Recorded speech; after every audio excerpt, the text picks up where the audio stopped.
Secure your tinfoil hats, buckle down tight, and hold on loosely as we soar over the rocky tops of the La Platas on a rocky mountain high, get sucked into the vortex of the Four Corners, and settle down snugly at mile marker 420 in colorful Colorado. It is Sunday, March 1st, Monday, March 2nd for those of you across the pond and beyond.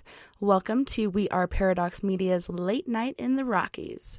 I'm so glad you guys can join us this evening. I'm your host, TessaTNT, and I hope you guys have had an awesome and relaxing weekend so far.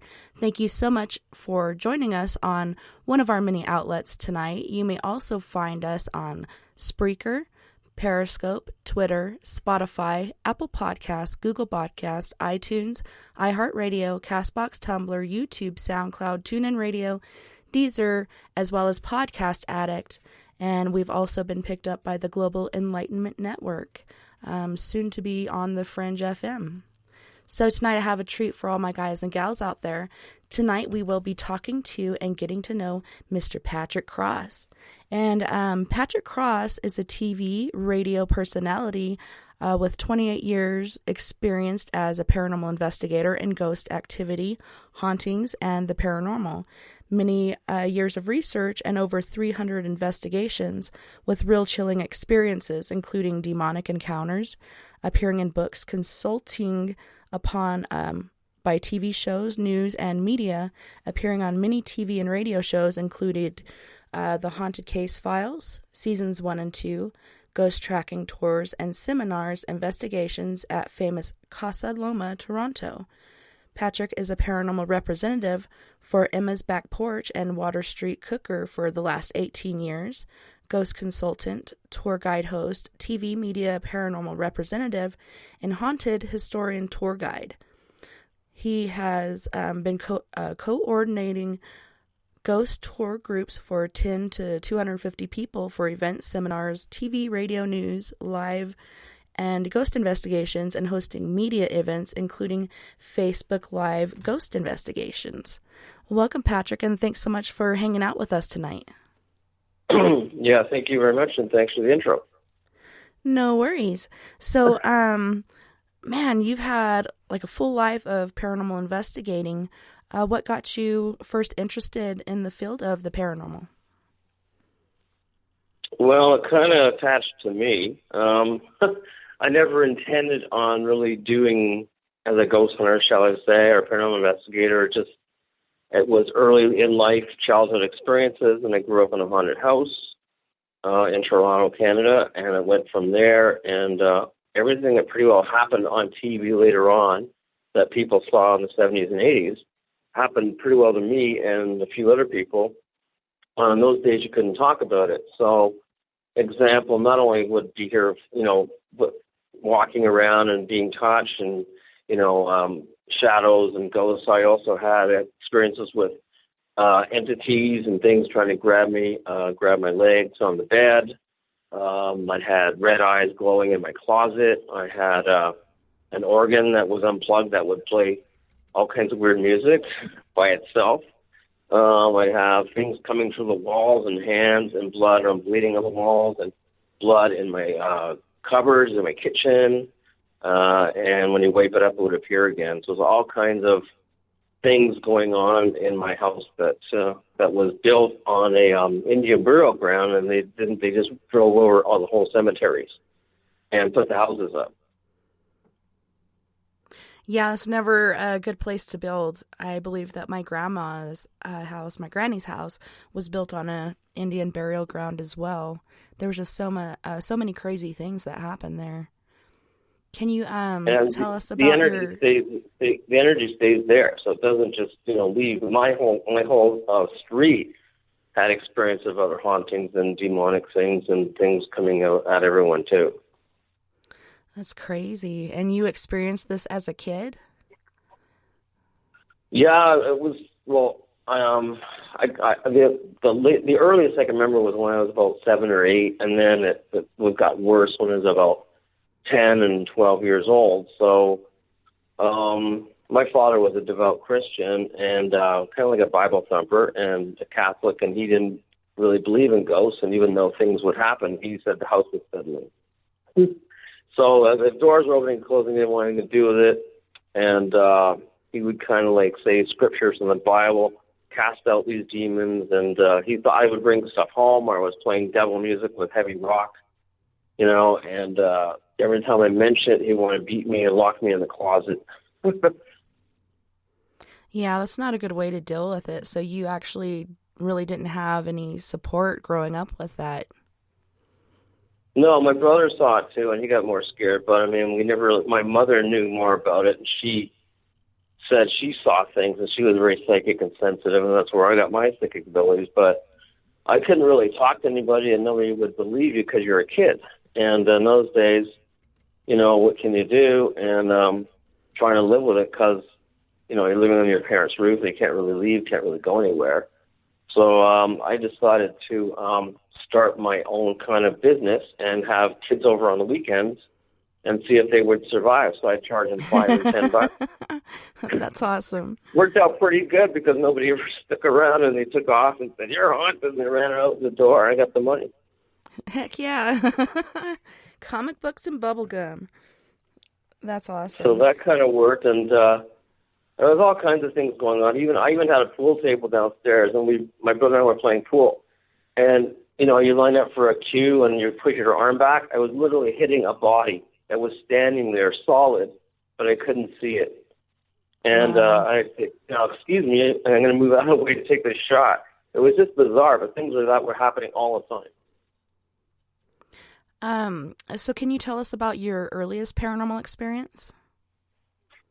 Well, first I would see shadows basically around, coming around at night, and I hear footsteps and just like a giant kind of like ghostly, shadowy guy coming down the hall, black, and he would just usually come mostly at night, and just always coming to me. And my parents would lock their door in the room, and my brother would lock his room, and I'm facing everything. And my room's facing down the hall, and it just more like terrorized me. It didn't really do anything, but just kind of like in your face, and was really cold. And my room got freezing cold all the time, and even in the summertime when it was 80 and 90 degrees, my side of the house was freezing, so it would always go cold. And you could see breath in the room. And the weirdest thing is my floor ended up becoming a swamp. In other words, you'd get out of bed and you'd see all this mist rising out of the floor, and put your feet down, and it was all water. It was like a swamp. You could smell it, and you could hear crickets and everything. It was just totally bizarre. And I'm looking at my feet are all soaked, but the whole floor in this mist. And then you walk a bit more, it all disappears, perfectly back to normal. Wow. Were your feet still wet? Yeah. It was just totally bizarre. And then I could see like feet marks in the kitchen. There was nobody there. As if like someone's walking around like that had a shower with the water. And you open the cupboard doors, and you'd see this kind of like sugar-coated blood. So it would be like blood, but it was sugary, but it was, dripping off the cabinets, and you wipe it out. And the reason for a lot of this was that the house was originally inhabited or owned by another couple, or a wife and a husband and a daughter. Mm-hmm. And apparently, before my dad had bought it at a great deal, this guy was dating the daughter. The guy was dating the daughter, and I guess the parents didn't want the daughter seeing him anymore, and he kind of went psycho. And he ended up saying, "Well, if I can't have the daughter, I can't have you, I can't have anyone." So he took an axe and attacked the daughter, chopped her up, killed her, and chopped up the mother and the father while they were trying to stop him. And then he ended up burying a lot of the body parts around the house, trying to cover it up. They found the mother and the father, but never found the daughter, parts of it. And I wonder if he took her with him. It was in the news and everything else, and he went, was put away for life, this guy, and then the house was for sale. So then it's still being built, and my dad comes along and goes, "Oh, great deal. Why is it so cheap?" In those days, you didn't have to tell anybody or disclose anything about murders, right? Mm-hmm. And got a great deal. And then later on, all these things would start happening. So when you say the blood was like sugar-coated, was it like kind of like glimmery, or was it the texture of it? when I found out later on about how DNA works in blood samples, because I had later on got a background in forensics, so blood, it turns into sugar at a certain time. You can see that it's almost like sugary, but it's still blood drops. And that's what it was, and I didn't know anything about it. My mother would freak out and just keep wiping it up. She thought it was like jam or something. Wow. So that was weird. And then we'd find it in the fruit cellar downstairs, be dripping from the ceiling onto the floor, just drops of blood, and she'd wipe it up, and 10 minutes later it'd be happening again. That's insane. And it makes me wonder, did this guy take her with him and put her somewhere? Is he still alive and in prison, or did he face the death penalty? What happened to this guy? As far as I knew, he committed suicide in prison. He was there for maybe 7 years. This was back in the 70s. So I don't know the whole story after that, but he was put away as insane. Later on, we found some of the body parts in the house. My dad was cleaning up the attic, and one day he was up there, and it was all smelling weird and everything, and he found a severed hand. And he goes, great. And, you'd think you'd find raccoons and things. Like, found a severed hand. He just throws it back in there and goes, oh, well, whatever happened here? It was just bizarre. He didn't even, worry about what it was. Holy shnikes. So he just put it back? He didn't, turn it over to the law or anything? No. I mean, in those days, people kind of, accused you. Like, if you found bodies or something at your house, they think you did it, right? Right. So he didn't really know what to do, and he just left it in there. But it was worse because later on, we always thought there was, body parts around the house and in the garden, and my mother used to make grow these tomatoes. And they were awful. They were all green and puffy. And she'd try and put them on the counter, and they'd all look like there was blood in it or something. I never ate it. So one day, me and my brother, we're trying to talk to psychics or people who thought they knew something. So one woman who was kind of like a witch down the street said, that house is haunted, and there's evil there, and there's bodies all around the house. So she kind of pointed it out. We never really believed her. I guess I was about 16 back then. And we were brave enough because my parents were always going away on the weekends. So we thought, okay, we're going to check this out, see if we can see something. So we ended up one morning on a Saturday. My parents go away. Me and my brother get shovels out.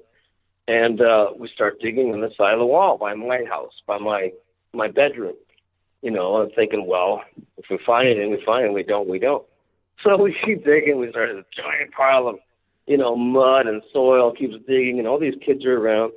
And we go down about 4 feet, and then we hear this, clunk, just they can't go anywhere. And then it's banging on something, hard, and, something, we looked up, put the dirt away, and there's a big burlap bag that's a huge one of those construction bags, kind of, and there's a rope around it, and we see all kind of blood around it, all red, and you can't really look in, you can't really see much. Looked like there was something all tied around it and blood on the top, and that was it. We all freaked out, so I'm standing there, and all the kids are going, whoa, and they're going to run away. and I'm going, great, now what's going to happen? And my brother goes, oh, well, see ya. I'm left there with all the shovels, all the dirt, this bag of body, whatever it is.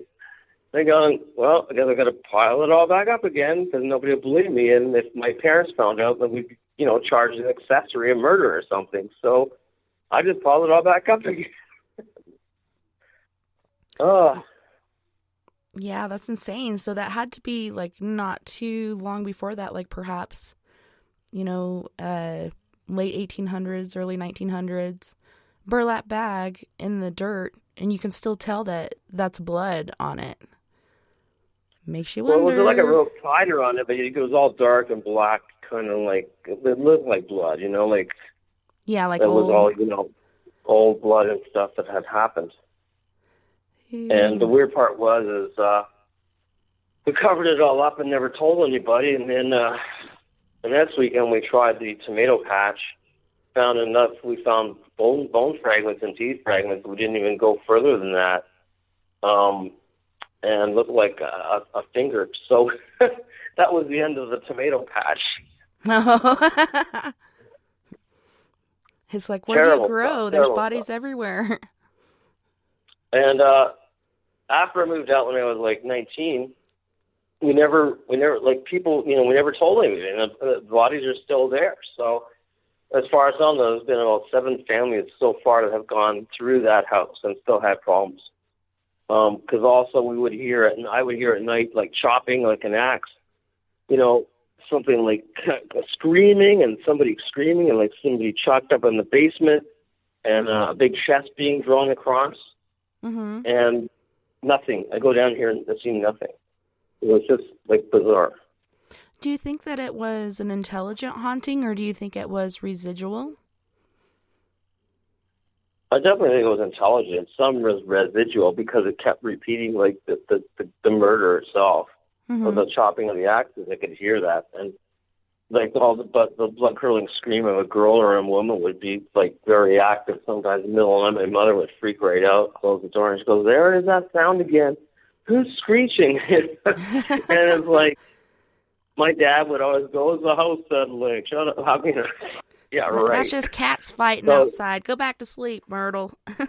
Yeah, he would blame it on that. And I mean, we did have cats, but you blame it on that. It was just bizarre. And then I don't know, there was other things that were going on all the time. So there was also this thing that would appear in my room at night. I mean, when I had one of those heavy closet doors, you close the heavy doors and, at night, and then maybe around 2 a.m, the doors open and you see these little red eyes just glowing, about 4.5 feet tall, staring at you. And I'd freak right out, running everywhere.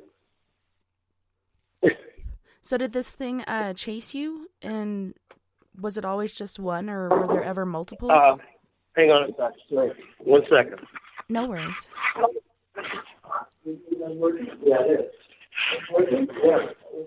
So right now, Mr. 1 minute, Cross please. Sorry. No worries. Mr. Cross is at work and able to join us from work, but sometimes he gets people come in because he's doing security, which I love. But it's interesting, like the similarities between stories, things that he's saying, and experiences I had as a kid. Never found any bodies, though. Can't hear you. What you're saying? Oh, I'm just 1 minute, please. Sorry. Okay, no worries. I'm just talking to the listeners. What is it? Yes, the cops. Sorry, I'm just talking with him. Sorry.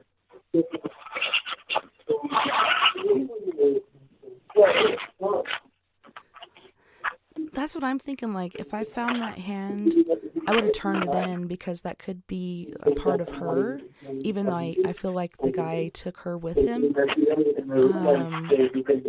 So hold on, let me move this. So perhaps he took her with him because he wanted her to be his, and if he can't have her, nobody can. Too bad that he killed himself. But I wonder if there's any way to figure out where she's at and bring some peace to her.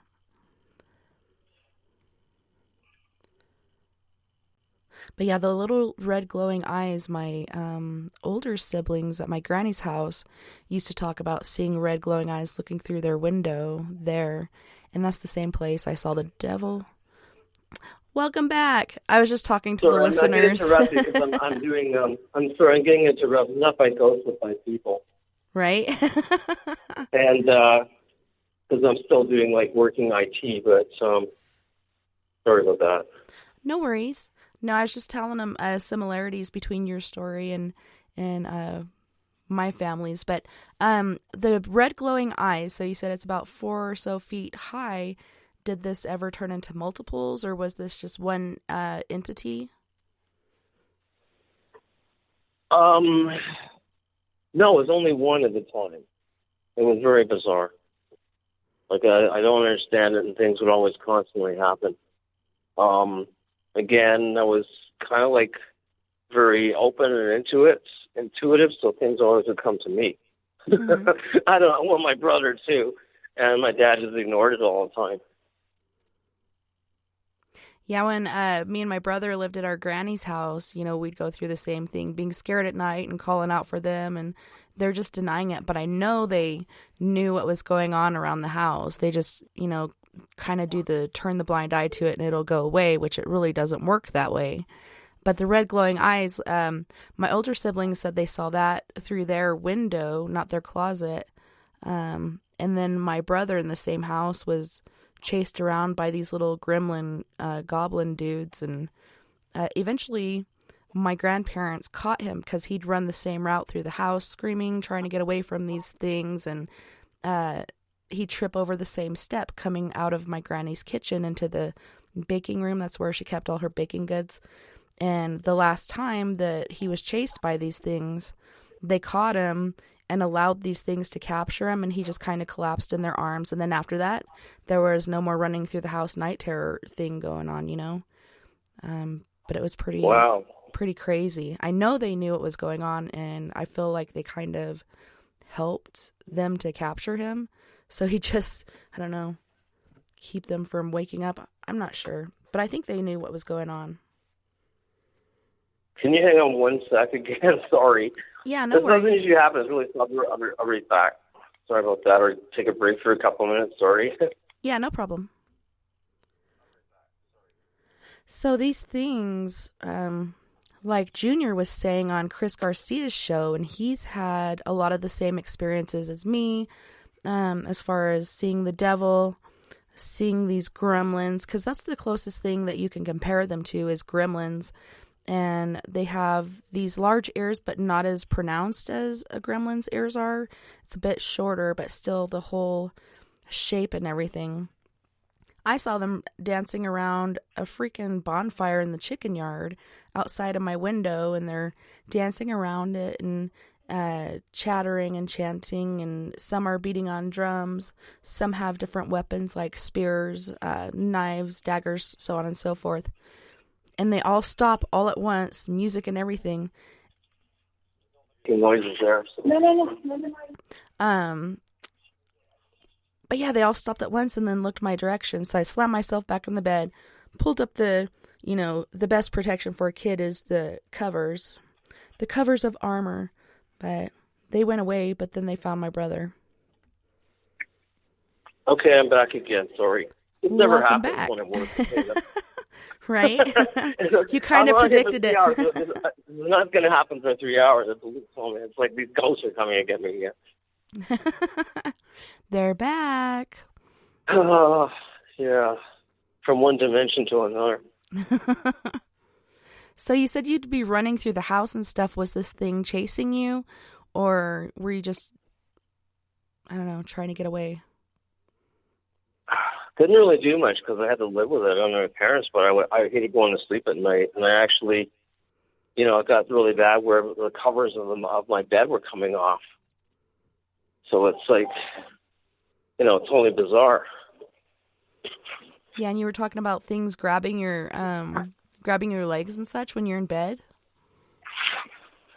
Yeah, I was feel like a hand or a claw just coming out underneath the bed, It's just, it was totally nuts. But I look at the bed and there's nothing there, but I felt like I was just being grabbed by a claw or something. It was just scary as hell, and I couldn't tell anybody about it. So I would just put rocks on my covers to keep my covers from going down. Wow. I did a TV show that documents my growing up of this called Ghostly Encounters. You might have seen it on Destination America and Travel Channels. So a couple of years ago, it's called Buried Secrets, episode 9, and it did a pretty good documentary of what was happening. That's awesome. I didn't get to check it out. Like when I'd go to visit my mom in Phoenix, she had that for a while, and then she's really afraid of paranormal things, so she actually got rid of those channels. But those are awesome channels, and they have some really amazing shows. When I can, I totally binge watch them, but I really want to see that episode to, kind of watch your story, because they do a really good job of reinterpreting things. Yeah, it's pretty fantastic, for sure. So you were saying you got a lot of your gifts from your mother. Is she Native in any way, or They say Irish or Sears, so on and so forth. What is your No, heritage? my parents were my parents are German background, so and my mother was Dutch. So, but then my father was also American too. So, maybe just inherited from my grandmother. I don't know, but they were very psychic. And then my grandmother could always see things, or see. She said she could see things and sense things. So did your mom have to, like, kind of quiet down her gifts or not really use them because of your father's beliefs? Was she able to freely do these things or no? She tried to talk to my dad, but they was always argue. And at the same time, my dad never really believed her and stuff like that. So she would just talk to me because I believed it and I would see things. She would console him to me, and she would cry a lot when she would see a lot of things that would try to come. And she was held down in the bed too, in her bed. My dad didn't ever know what it was, and she'd go to sleep. So she had problems too going to sleep. Yeah, and I call it paranormal PTSD because I had so many experiences as a kid that even as a kid, I would stay up super late, sometimes not sleep at all, and still go to school and live my everyday life. But still today, my bedtime generally is 3 or 4 o'clock in the morning, except for on weekends. I hang out with my friends until way too early in the morning, like last night. And again, tonight, I know I'll do it again. But do you have that as well? Do you keep late hours because of paranormal activity that has happened to you as a child and growing up? Yeah, I can't, go to sleep early now. I have to go to sleep late at night, and I'm usually, but I'm also kind of fortunate because I'm a night person, so I work late nights. Mm-hmm. But I usually don't usually go to bed till 3 or 4 because I can't sleep. And I always just sense things at night. I just feel more awake, sensitive or psychically than in the day. So it kicks in like a second wind or something. So you've done tons of paranormal investigations. Have you ever considered going back to this house you grew up in? And like I said, I did go back a couple of times to check out the outside and perimeter and the house, and there was still very heavy activity. I went with somebody who didn't know anything about it, and they would pick up stuff around the house. But the new owners are Chinese, and the weird part is they have everything covered in red. The doors are red, so everything is red for protection, and I wasn't able to tell them what was going on, but I'm sure they have experiences of what's happening. Were you not able to tell them because of a language barrier, or? Well, no. I mean, a lot of people you can't go up to somebody's house and say hi. I lived here in 1970s, and by the way, you're haunted as hell, and I'm going to kill you and stuff like that. So I don't think you could really do that.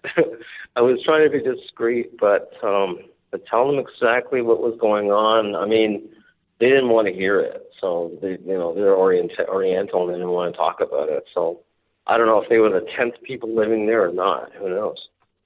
Yeah, it's interesting how a lot of different heritages and natives, they believe the same thing. When somebody dies, you don't speak their name anymore, or you don't talk about certain things because they feel like it gives it power and it'll appear or cause some issues for them. So it could be somewhat the same for them. But it'd be interesting to see, is that hand still in the attic, and is there any way to bring peace to the spirit, bring her to rest? Unless they got it fixed up, and maybe they had duct cleaning done. I don't know, because I honestly don't know what happened, if it's still there or not, and you can't tell somebody again that there's a hand or there's body parts in your house, or fingers and things like that. So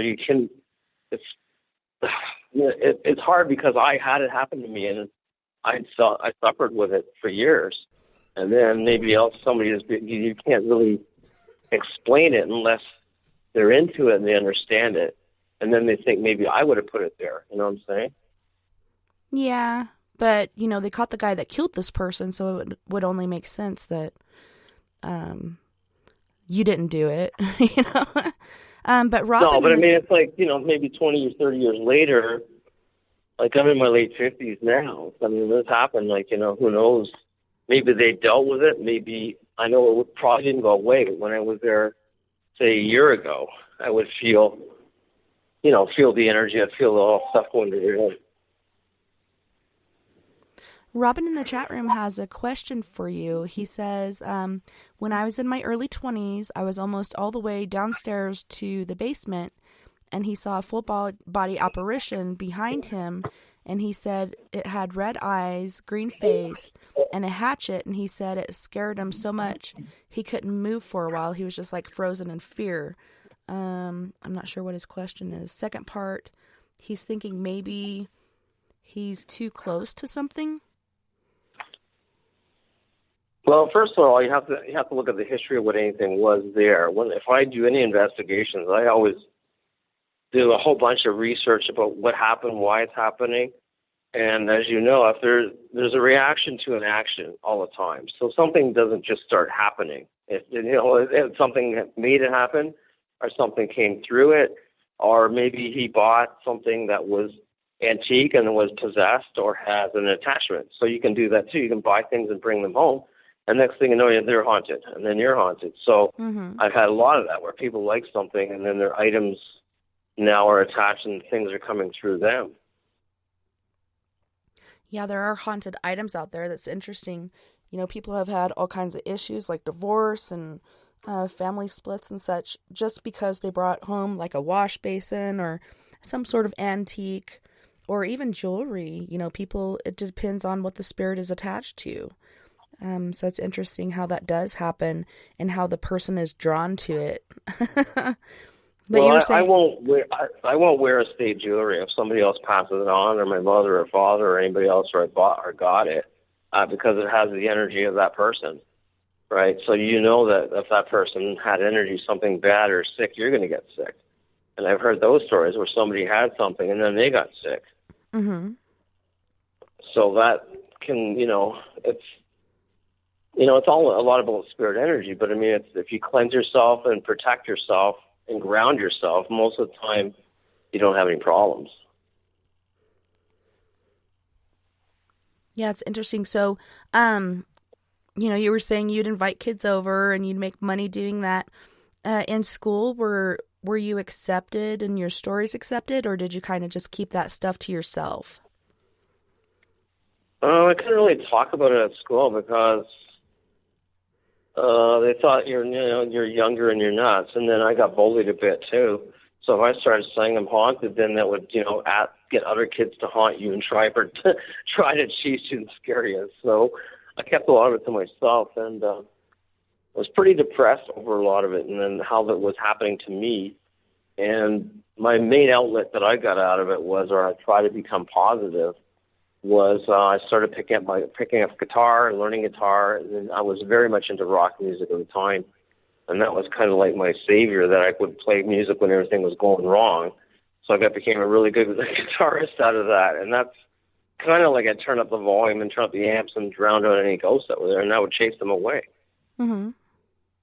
So that kind of works. Well, it was interesting too that you said between the ages of like 7 and 8 and 13. Really nothing happened. Then again, you started having activity again, and I had a break like that as well. You're still waiting for things to happen, but they don't. And then 13, did you have the shadow people following you again, or what started happening as far as the paranormal to you once more? It kind of like followed me most of my life, even into my late teens. I mean, even things just kind of got worse, and started getting demon attacks then, and things that were building up. And that was also because I was challenging it, and I was kind of older and being cocky and saying, okay, you're a devil, let's go and let's fight it out. And that didn't help either. So that wasn't good. No.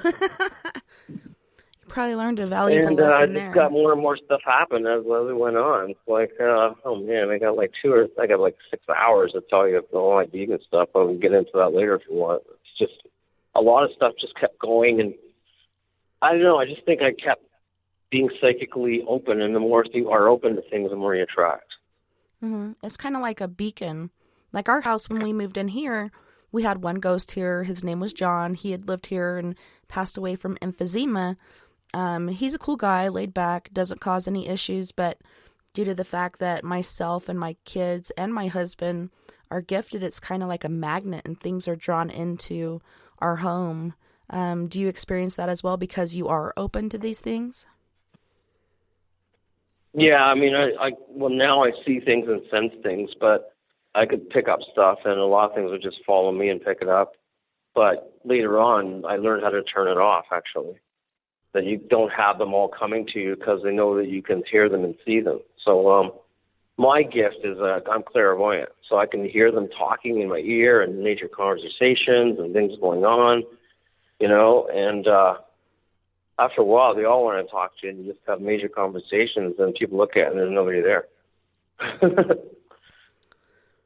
Yeah, I hate that when you can hear a conversation, but you can't quite make out what they're saying. That really drives me nuts. And then I got into being, EVPs and voice recordings and trying to figure out stuff what it was. And in the old days, using analog tapes and tape recorders and tape reels and everything I could think of. And I became very good at it, and I just kind of like developed a career at it because that's how I got into sound and engineering.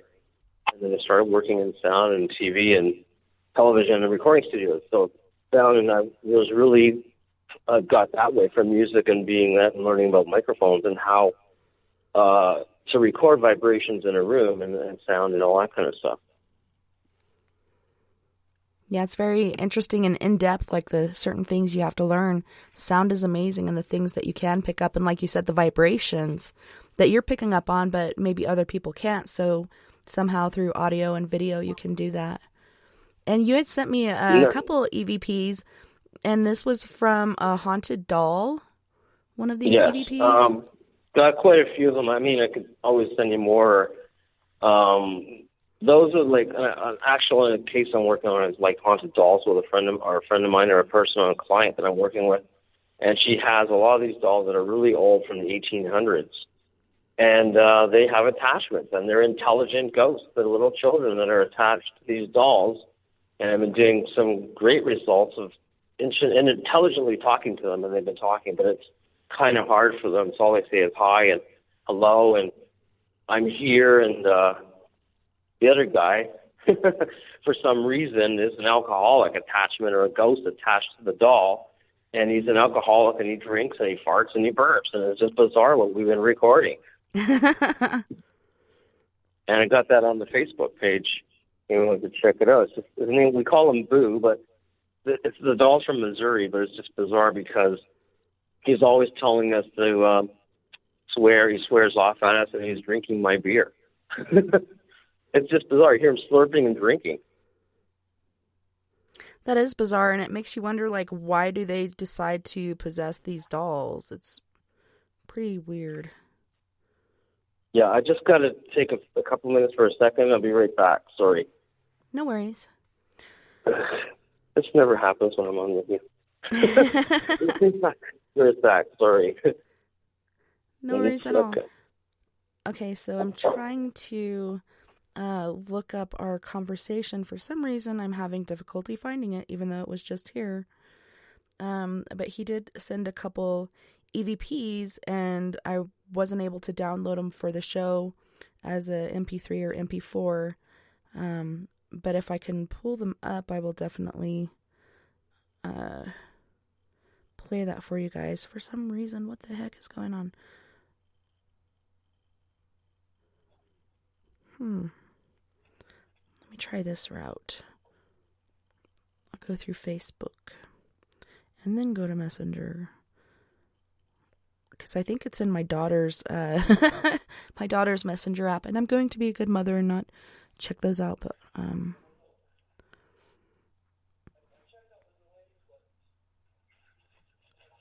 so he's doing security. He's just now knocking on somebody's door and consulting with them about a noise they were hearing in the hallway. Okay, here we go.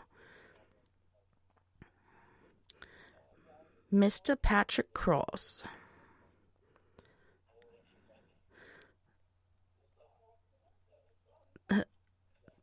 Also, the alcoholic drinking farting doll. So let me pull this up.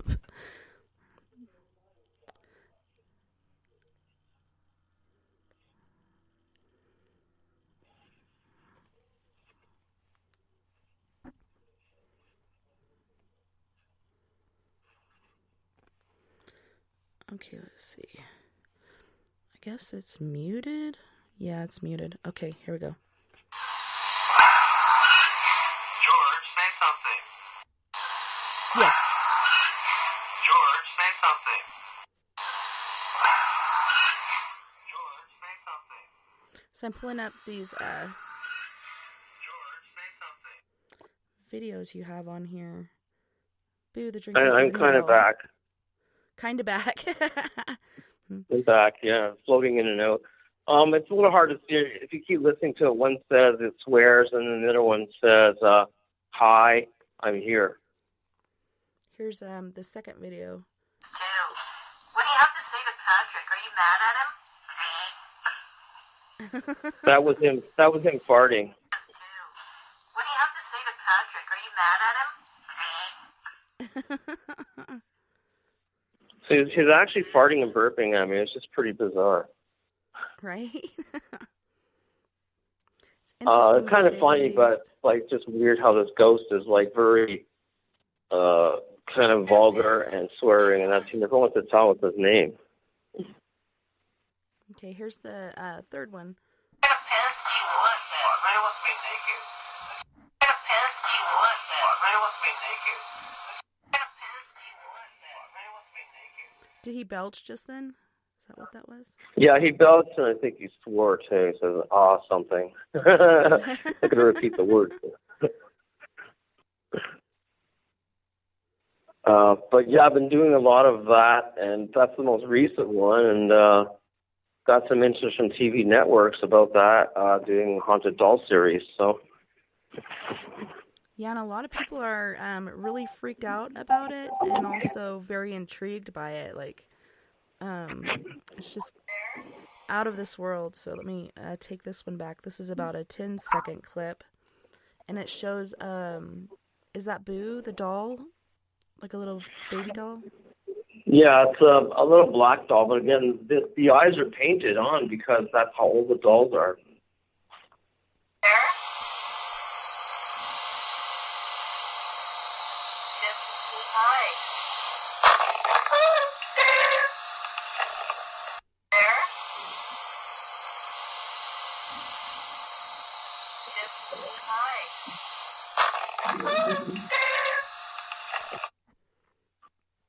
So this is a different doll? It obviously has like a child's voice. Yeah, it's a child's voice, and it's saying who's there, and a lot of times it says, I'm here. His name is George. The other black doll you heard, the weird one, is named Boo. And then there's Jessie, who's another doll who's been known to open up portals. Yeah, this one is called Jessie, the one I just played. Yeah, Jessie, she has a child voice too. So they're around the ages of 10 and 11 years old, and these children are dead, but they're attached to the dolls. So I don't know if they went into the dolls. That's where their safety zone was when they died at an early age. I don't know, but they're attached, and they won't leave, but they're happy being in the dolls. And this person who I'm working with has about 50 dolls, and they're all talking all the time in the room to themselves. There's a major doll party going on. Yeah, it's crazy. My friend, she inherited a bunch of dolls from, I believe they came from her grandmother originally, and then her mother had them, and then she inherited them.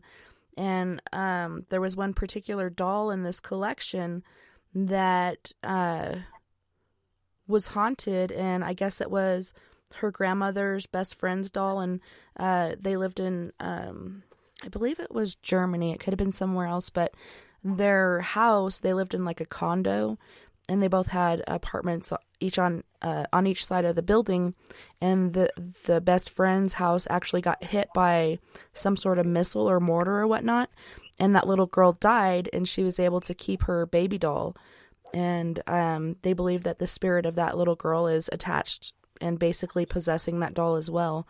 The dogs like really freak out about it, and some strange things have happened at her house after she inherited this doll. Wow. I mean, a lot of people are like now kind of posting dolls, but I really, I only post them because I want to have an intelligent conversation. I'm kind of freaky about dolls. They scare me. But if I can get them talking and find out what they're there and why they're here and why they're dead, as opposed to just them doing evil stuff, none of the dolls that I've found that I've been talking to are evil. They're all like they want to talk or they're scared to talk. So have you guys ever set up cameras on these dolls while you're away to see if they move and interact and such? I have, like I said, with the EVPs, I have my camera and recording at the same time, the video and the sound. But there's one that does move. The eyes move, and there's another one that moves, but I don't see it, but the other person sees it. I've been watching it, and I don't see it. And then when you turn off the camera, it moves. That's like, that doesn't work.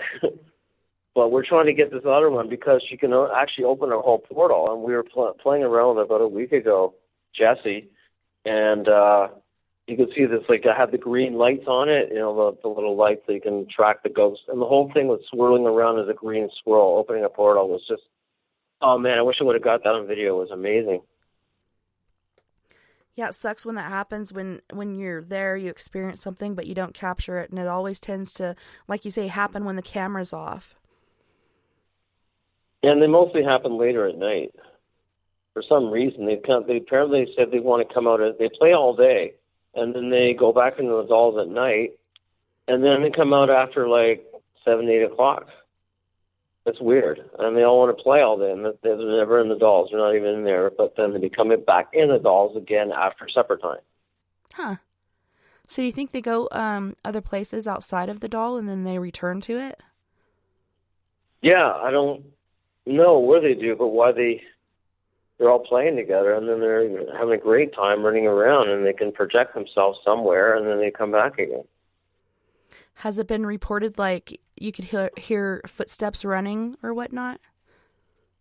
Oh, yeah, but also there's, like, Boo takes off, and, the person that owns this doll, Boo, is kind of violent, so she was at work. She was at a grocery store, and she was thinking about, well, Boo, can you wreck something for me? And all of a sudden, the whole front door of the grocery store got demolished. It just got wrecked. Somehow there's a crash, and she was freaked out. She went, oh, my goodness.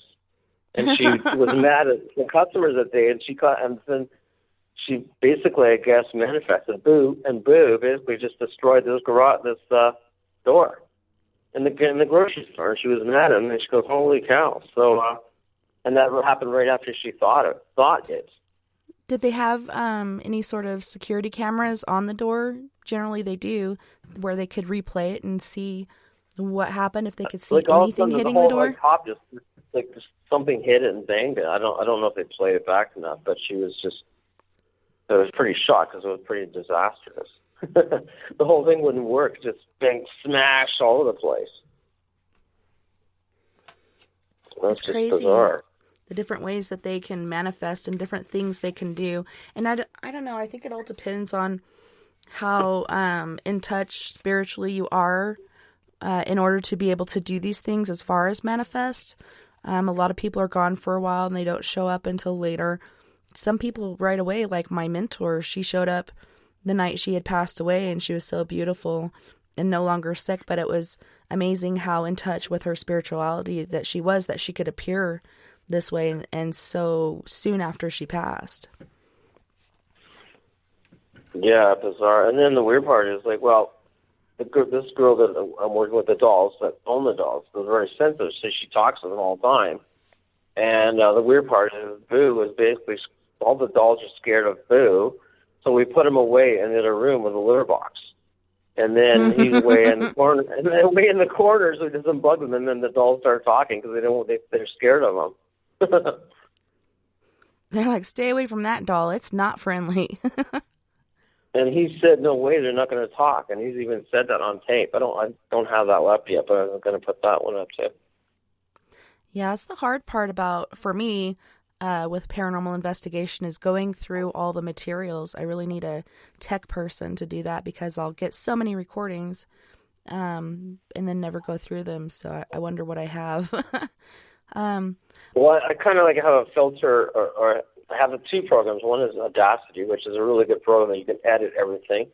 and you can download and you can convert it to an MP3 or a WAV file. And so it really does, you can really center in on the sound and filter stuff out and tweak it. And I found that really works for me. It's a great program. I don't know if they have one on the internet now that you can get, but it's fantastic for, if you're doing a lot of EVPs and you got a lot of background noise and you want to get it all out, you can literally edit and cut it out just like that. And you said it's called Audacity? Yeah, so I think it's Audacity.com. Another group called Elite Paranormal also uses it. But it's an audio program. It's a recording in audio and video, but it's basically mostly used for ghost researches and ghost hunting. And other people I've worked with have them on their laptops, and you can set it up and then record it and download your stuff off your phone or on a USB and edit it right there. And then you can actually do reverse recordings on it too. So I found the reverse recordings get a lot more ghost activity because now you're playing something back. In their dimension, it sounds normal, but to our dimension, it's reverse, right? So I've been able to record stuff and then play it back, and then you can hear what it's saying on the other dimension because it's like a mirror. So I got some amazing reverse recordings as well. That's awesome. Well, on that note, we're going to go to our first break.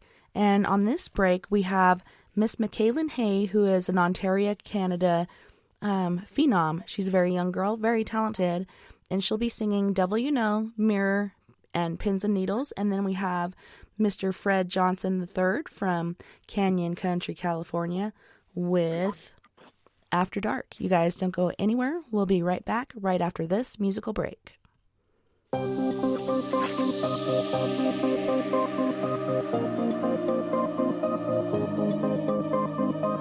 Your troubled heart bleeds like a river. It's rushing towards fields painted greener. It doesn't see the demons behind, praying you're getting close to the line, so they can get their hands on love and trade it off for silver. The curtain's nice, but what it hides is worse than sticks and stones. Before you climb the fence tonight, look through the microscope.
carved upon my chest. I'll attest, I don't really wanna forget to forget you.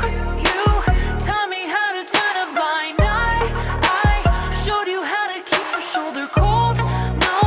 No one walked away without a scar. I've been digging through the pieces. Your heart is out of reach, but objects may seem nearer through this rippled mirror. I've been digging through the pieces. Your heart is out of reach, but objects may seem nearer through this rippled mirror. You taught me how to turn a blind eye. I showed you how to keep a shoulder cold. No one walked away without a scar. I've been digging through the pieces. Your heart is out of reach, but objects may seem nearer through this rippled mirror. I've been digging through the pieces. Your heart is out of reach, but objects may seem nearer through this rippled mirror.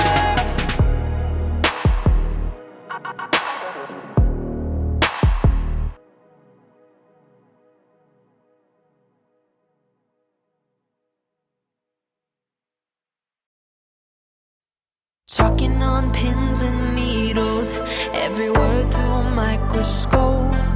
You keep stomping down on the ground while I've been stuck on this tightrope.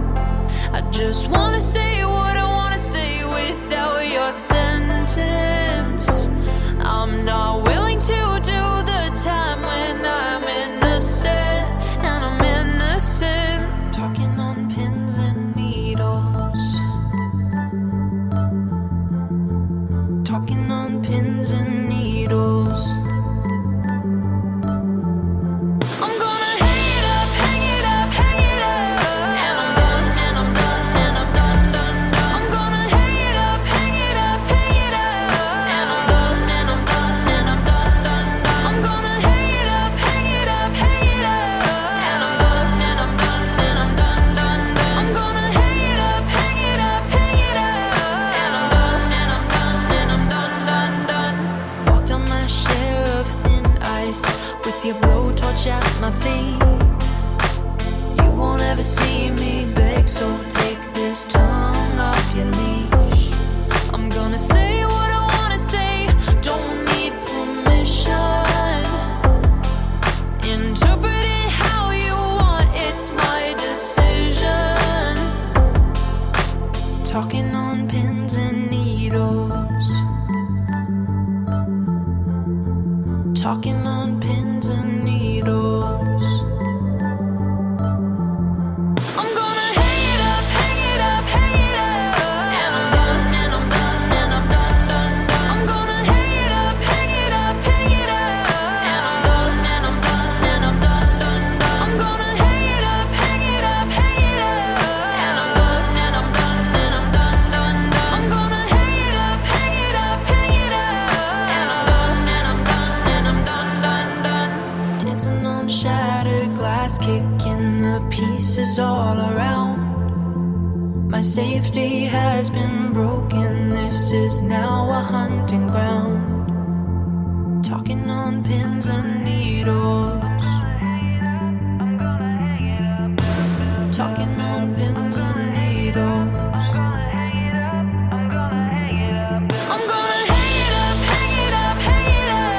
And I'm done, and I'm done, and I'm done, done, done. I'm gonna hang it up, hang it up, hang it up. And I'm done, and I'm done, and I'm done, done, done. I'm gonna hang it up, hang it up, hang it up. And I'm done, and I'm done, and I'm done, done, done. I'm gonna hang it up, hang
perfect date, yeah.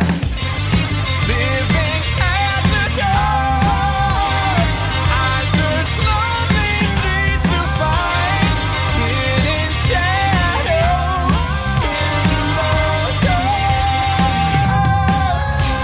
It doesn't matter what I say. Secret homicides arranged in a series of pursuits. No matter what I say, after dark, I gave her base because she had the range. I knew she was the one that never could go home again. Plastic life like limo seats. I don't know why I can't control this urge to hurt again. Yeah, living at the dark, I search lonely to find hidden shadows in the dark. It doesn't matter what I say. Change it in the sky, murder forever after. No matter what I say, after dark. Feeling meant to argument and fear. Hiding place with days under summer. Concerning works or meshed in my image.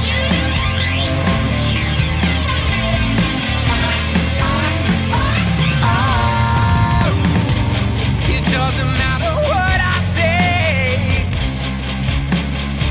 It really doesn't. No matter what I say, after dark. It doesn't matter what I say. Secret homicides arranged in a series of pursuits. No matter what I say, chariots in the sky, murder forever after. It doesn't matter what I say. Food and fatal, lacking the hint of conscience. No matter what I say, after dark.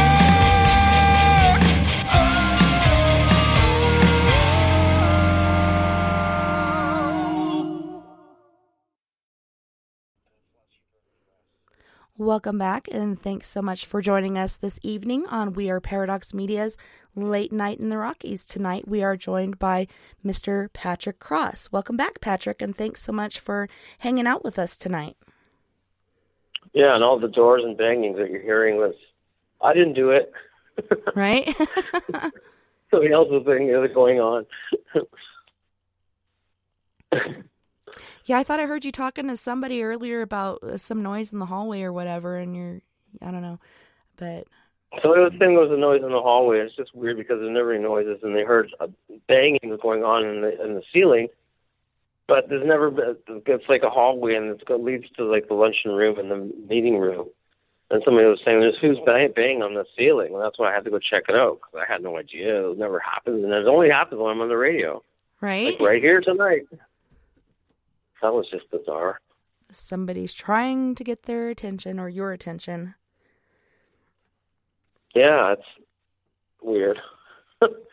Chop it up to that. So I'd asked you on break, and I'm going to ask you again, and that's why I hate asking questions beforehand, but I know you have this fear of dolls. Would you ever consider going to the island of dolls?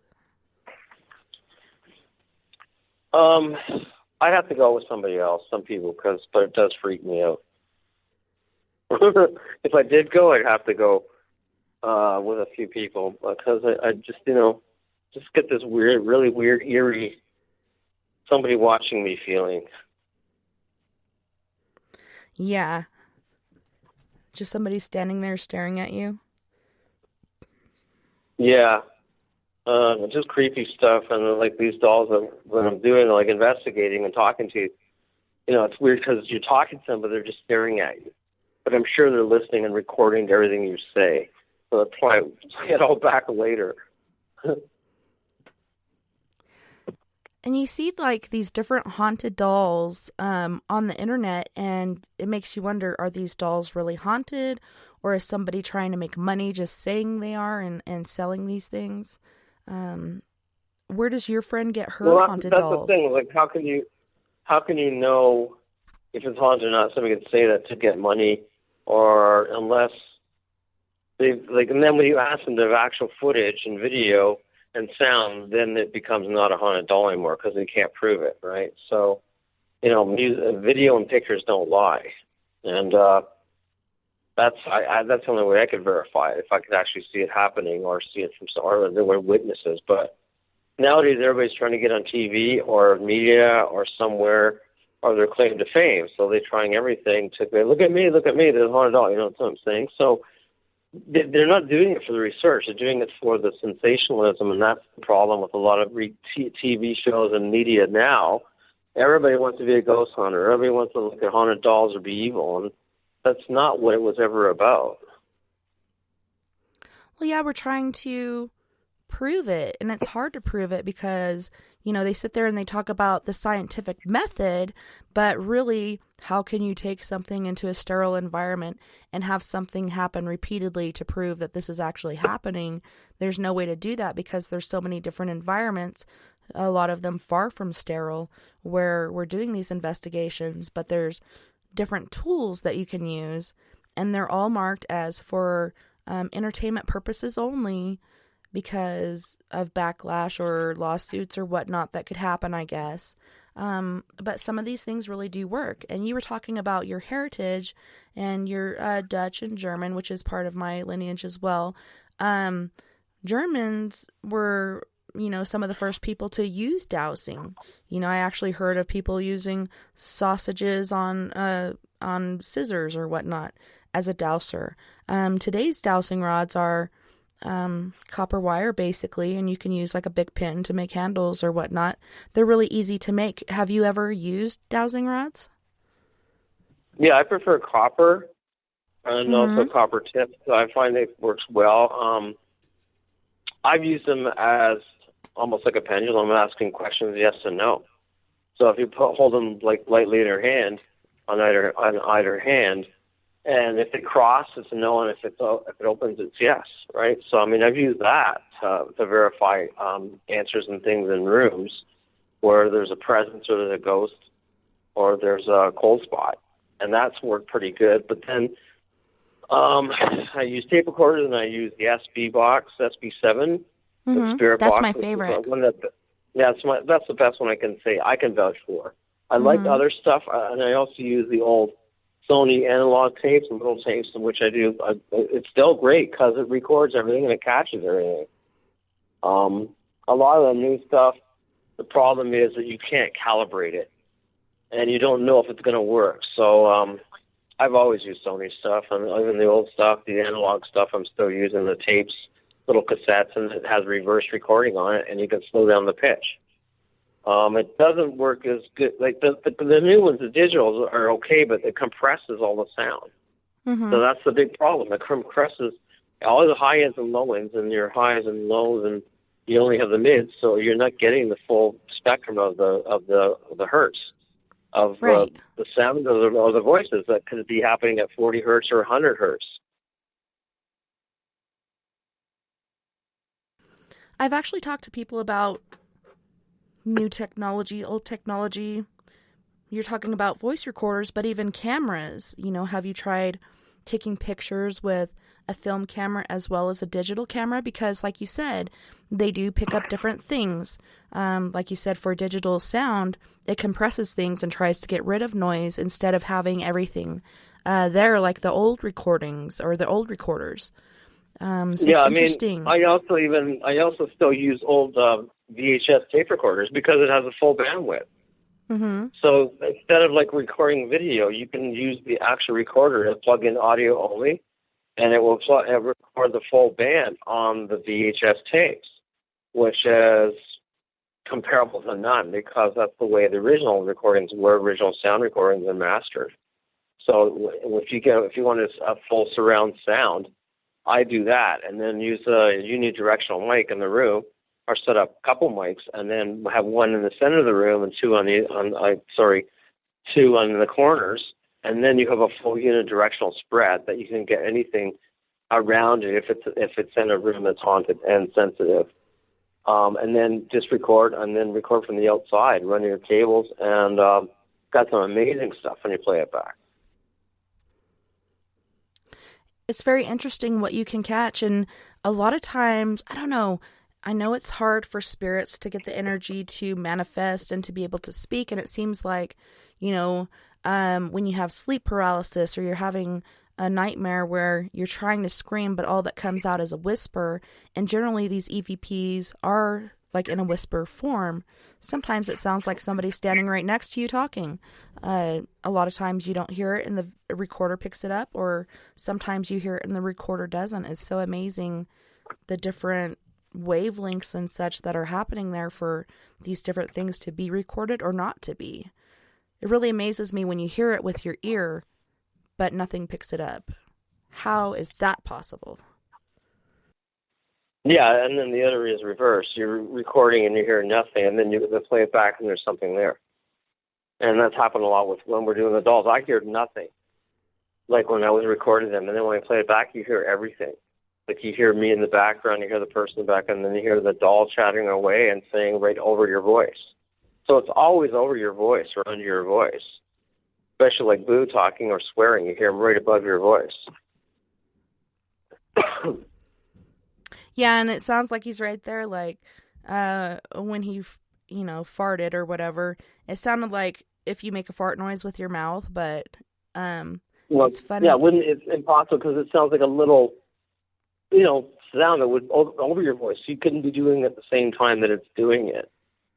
That's what was bizarre. He would be like slurping beer. You could hear him drinking beer and have a can of beer there, and he'd be slurping it. And the beer would be going down. And he'd be hearing going, and he just... The breakfast of champions. Did that. And they go, and you're drinking my beer. And it's like, oh. Yeah, my beer now.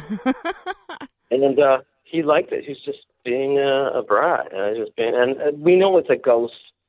A man, a middle-aged man attached to the doll. It's not a child. So he somehow is attached to the doll, but he doesn't want to leave.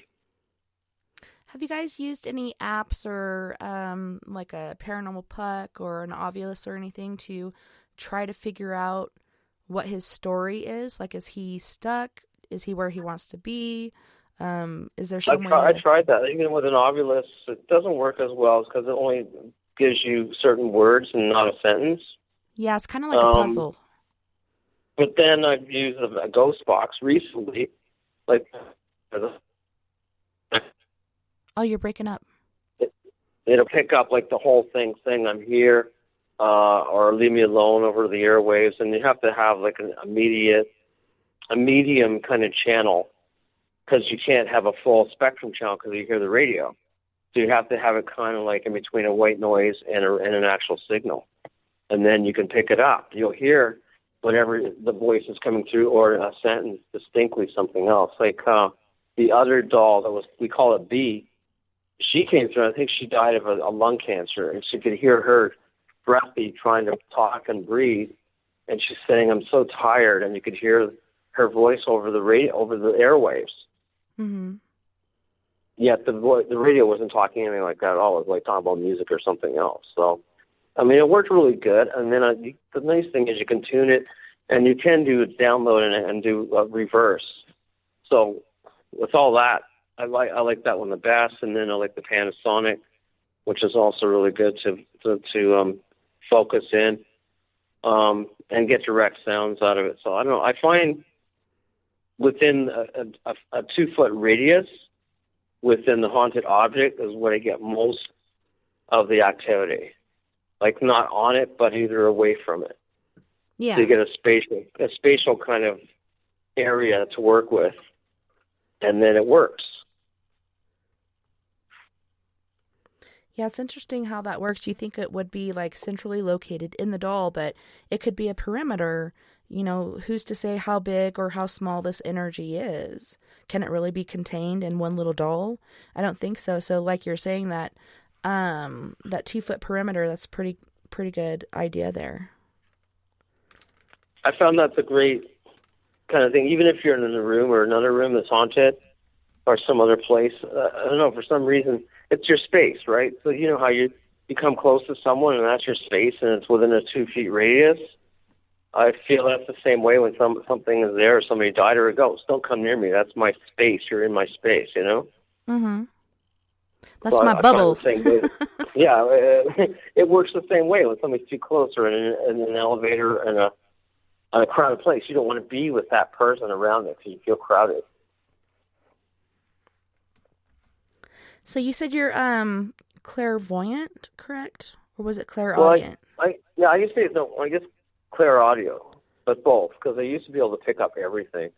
Things would be shattering away in my ear. I could hear everything, people talking, coming through, and Patrick, you know, it's like, oh my God, they're all coming in with me mostly at night. And I literally had to, like, tell them to stop and not invite them in and turn them off and go, okay, you can go. Okay, you can go. Oh, now you can go.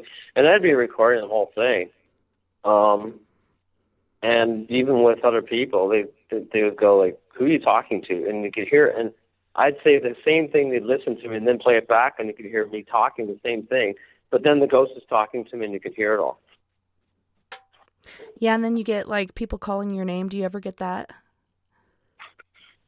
Yeah, like, because we did, like, the last session I did, I heard, like, all this whispering of me calling my name, of all the ghosts coming through, because I guess we got one, and then they were all coming through. And then the other one, it's kind of weird because the lady who I work with, her father died years ago, and then he was coming through, and he was saying his name clearly as a bell. And his name saying, my name is Eric. I'm Eric. And he died of a heart attack. And she was freaked out because she goes, oh my God, that's my dad who died, is trying to come through. That's awesome when that happens, though. You know, you'd think you'd be able to dream about somebody or, you know, see them or whatnot, but I lost my mom when I was 5, almost 6, and I've only seen her twice in my dreams. You know, you'd think you'd be able to control it more than that, but the spirit world works differently. I think they have certain rules over there and certain things they're learning. So you said you've had... go ahead. No, you're saying, go ahead. Well, you said that you've had different attacks. You've been scratched and cut and hit and different things like that. Can you tell us the first time you were attacked by a spirit? And do you think it was, a lot of times people automatically go to demons, but a lot of times I think it's a spirit trying to get your attention or to scare you away.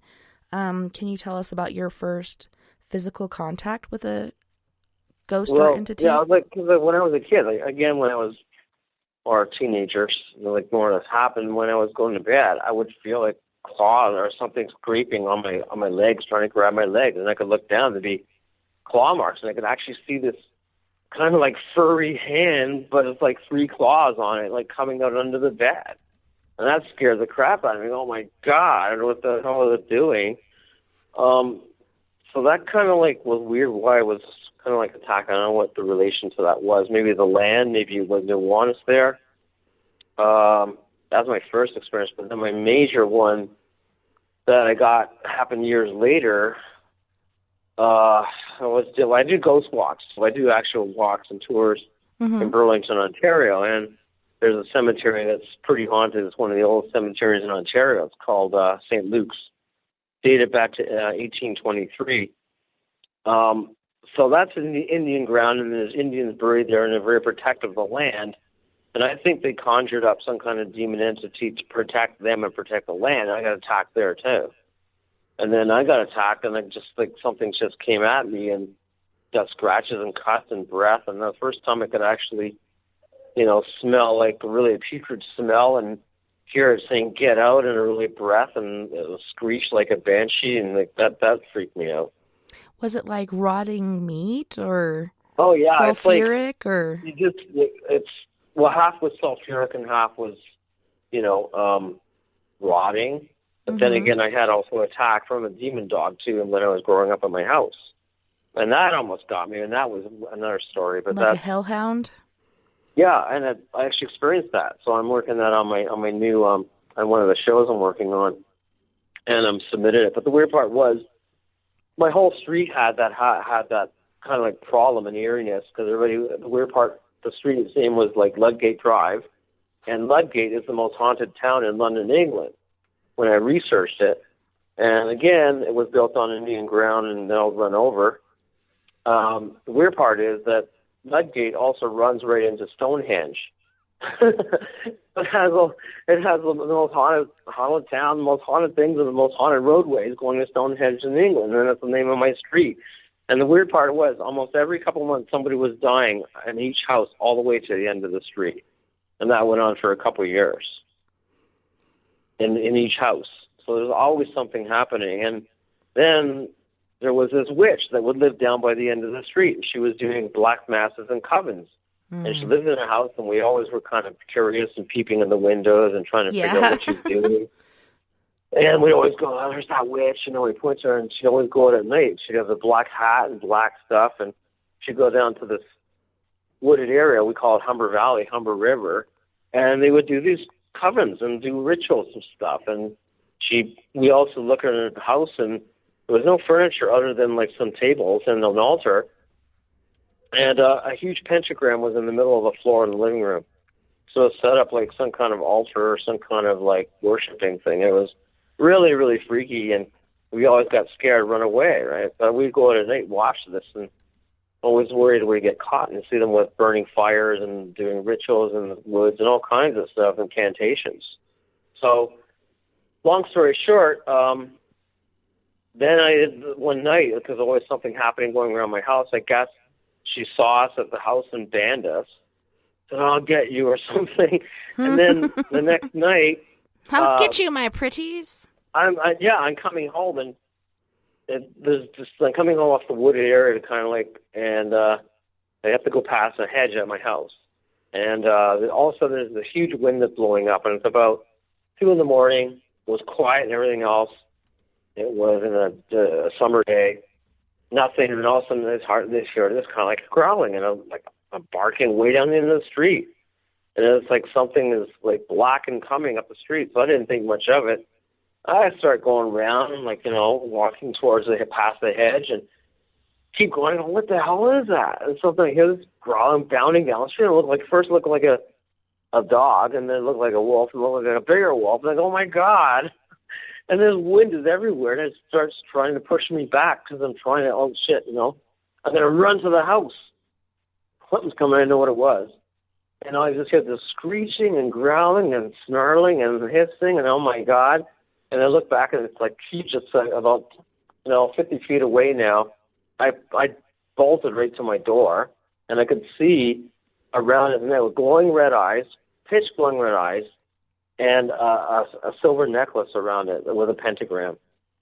And I knew what that was, and I go, oh, crap. And apparently if they get you, they pull you to hell, or they're a sentinel of hell or something. But anyway, I ran to my door, and I'm trying to open the door, and this thing's coming, the wind is blowing, and I hear it howling and screeching. And it's like I couldn't open the door. There's no way I could open the door. I'm going, trying everything myself. I'm banging on it. Run, Finally, Patrick, open run! The door. And I open the door, I go, whoa! And it's like, just when I open the door, the thing lurches towards my door.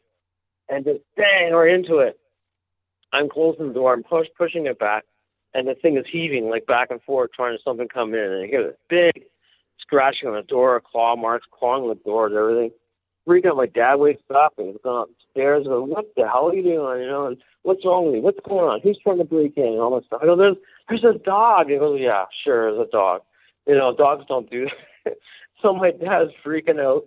I'm freaking out. He goes, I'm holding the door, and he's yelling at me, going, shut up, I'm holding the door. Will you let me, the thing's trying to get me.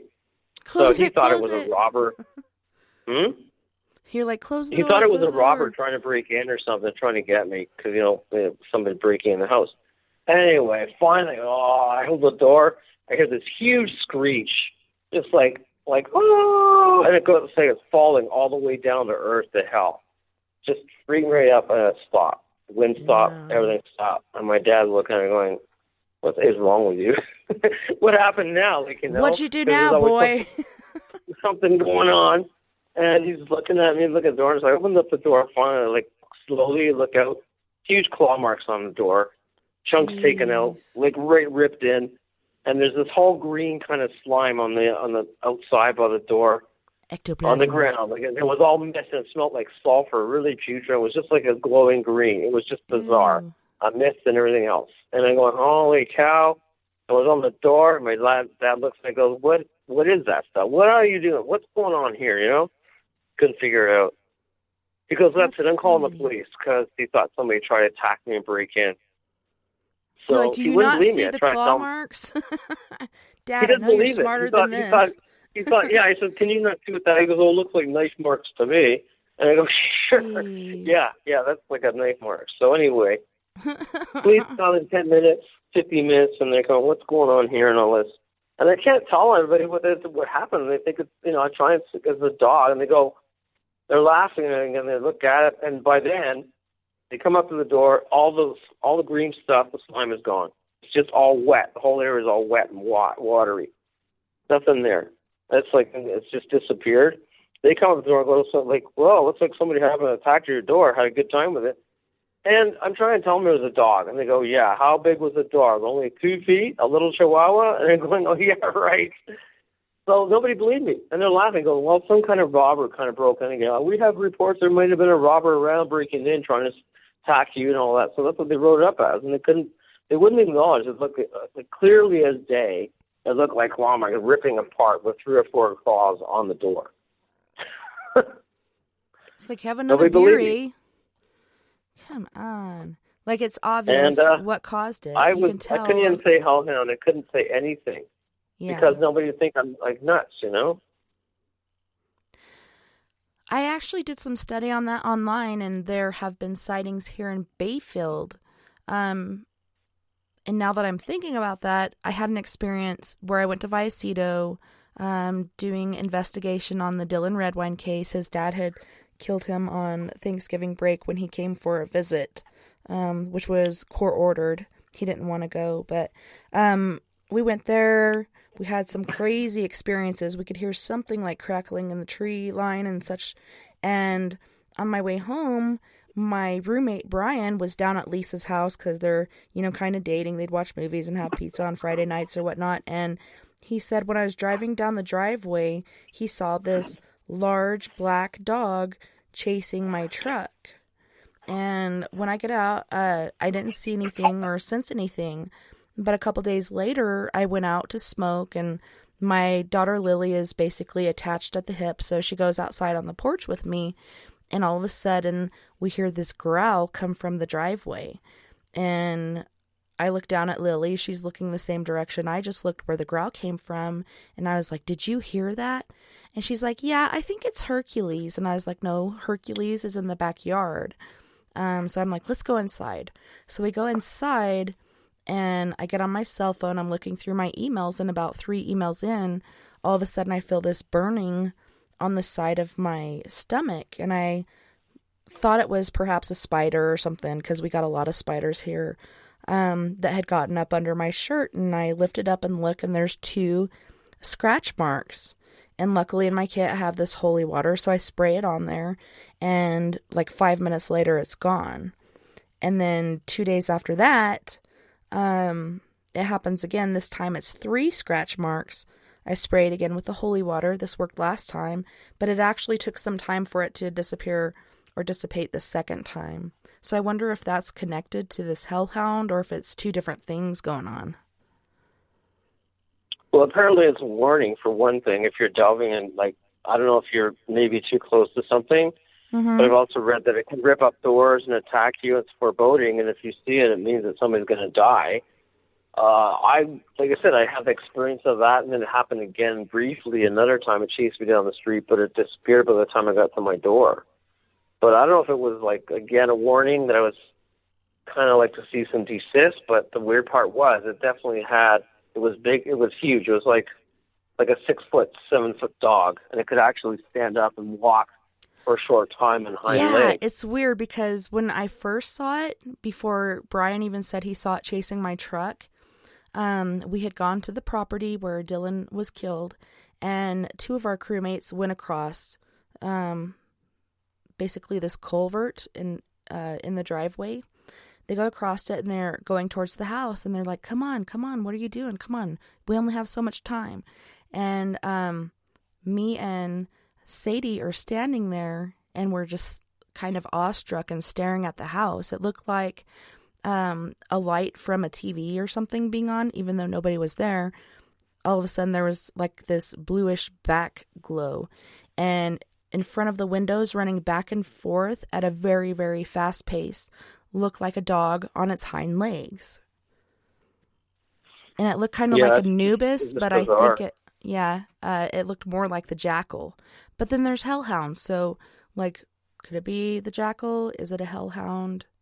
But like you said, they can run on their back legs, so to me it sounds But they've like also been, like, it just it appears and then disappears out of nowhere. But the weird part of it still sticks in my mind at that age is the green and the sulfur and the really bad smell. But it was like a glowing green from, like, Men in Black or ectoplasm or something.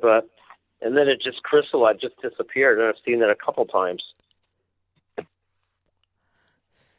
That's weird. So when they attack people, do they actually drag the person to hell or just their soul? Apparently it's the whole person to hell. They go right on the ground. Wow. But the thing is, this thing, you could literally hear like as it was trying to, claw the door down and claw me down, and then it fell all the way down the hell. Because this big giant like echo just keep going way down there. And it was echoing the whole area. It was just like, it was a screeching crowd growling like a dog. So didn't accomplish it that night though. So like it was scared because it was falling. Yeah, or it didn't do the job and didn't get me in the door. So you were talking about this tall shadow guy that would lurk around your house. Did this person ever talk to you? Do you know what they were, or do you think it like a foreboding? It looked like one of those creeper guys on Harry Potter, the black shadowy guys that would fly around and stuff. But that was years ago, before nothing was ever put on TV before that. So that was in the 70s. Just big and tall and creepy and kind of flowing and all misty and black coming off it. And I don't know if it was like a sentinel ghost or just like an evil demon ghost or something. And just things always got worse. I think it just kept building up, and it would mostly happen at night or in the afternoon, like late in the afternoon and at night. And you could see it go right through the wall or come through the wall, and you could see like something crawling in the wall, and the wall would be, moving around inside the wall, bubbling up. And that never would have happened until TV, and that's what I saw before. So a lot of these stories that were on TV, was researched by us, and a lot of people that I know told the producers and told the studios this is what these things happen. So when the poltergeist came out and all that, like they said, no, that never happened. Well, it did, because that's what we relayed the true stories of the 70s about.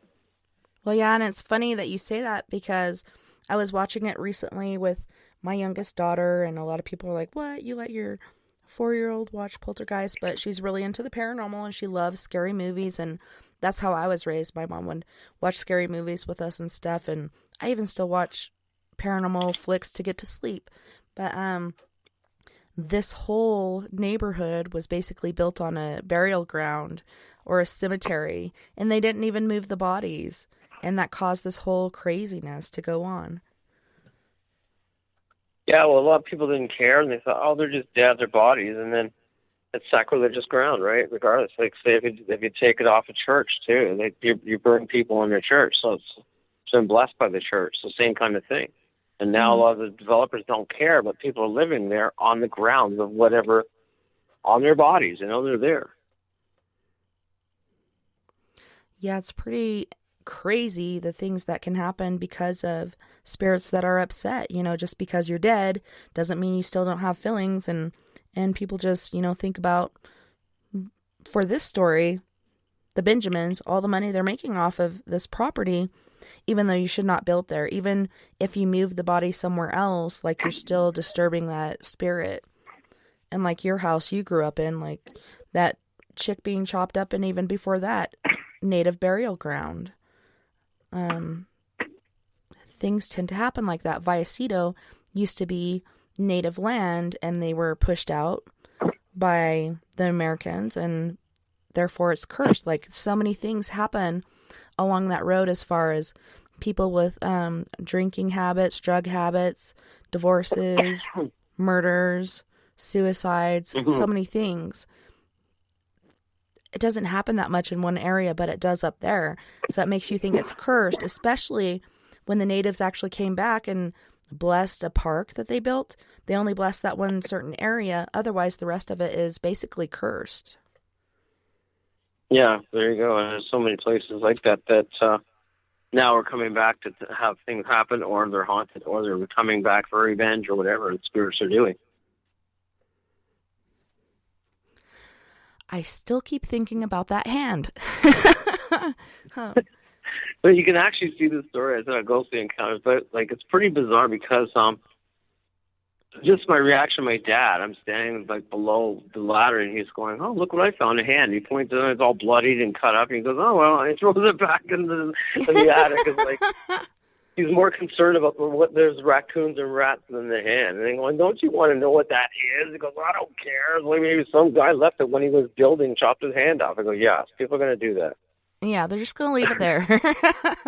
He did, and it's like, again, like one day, like my mother was doing the tomato patch and found a finger, and she just goes, "Oh, I don't know what that is," and she buries it back in. She's no concept of like bodies. Well, at least she buried it back instead of like tossing it over her shoulder or something. Well, she didn't want to know, I guess, and there was stories of it, and it was just, oh man, so many things happened in that neighborhood. It just was just weird. But then the weird part was the animals were dying, people were dying on every house for a course of a couple of years. So as a teenager, did you start your own group? Did you go out and start investigating different places? I know you and your brother were pretty close as far as having these abilities and seeing things and experiencing things together. Did you guys start your own little group, or did that come later on in life? People thought I was weird as it was, and they didn't want anything to do with it.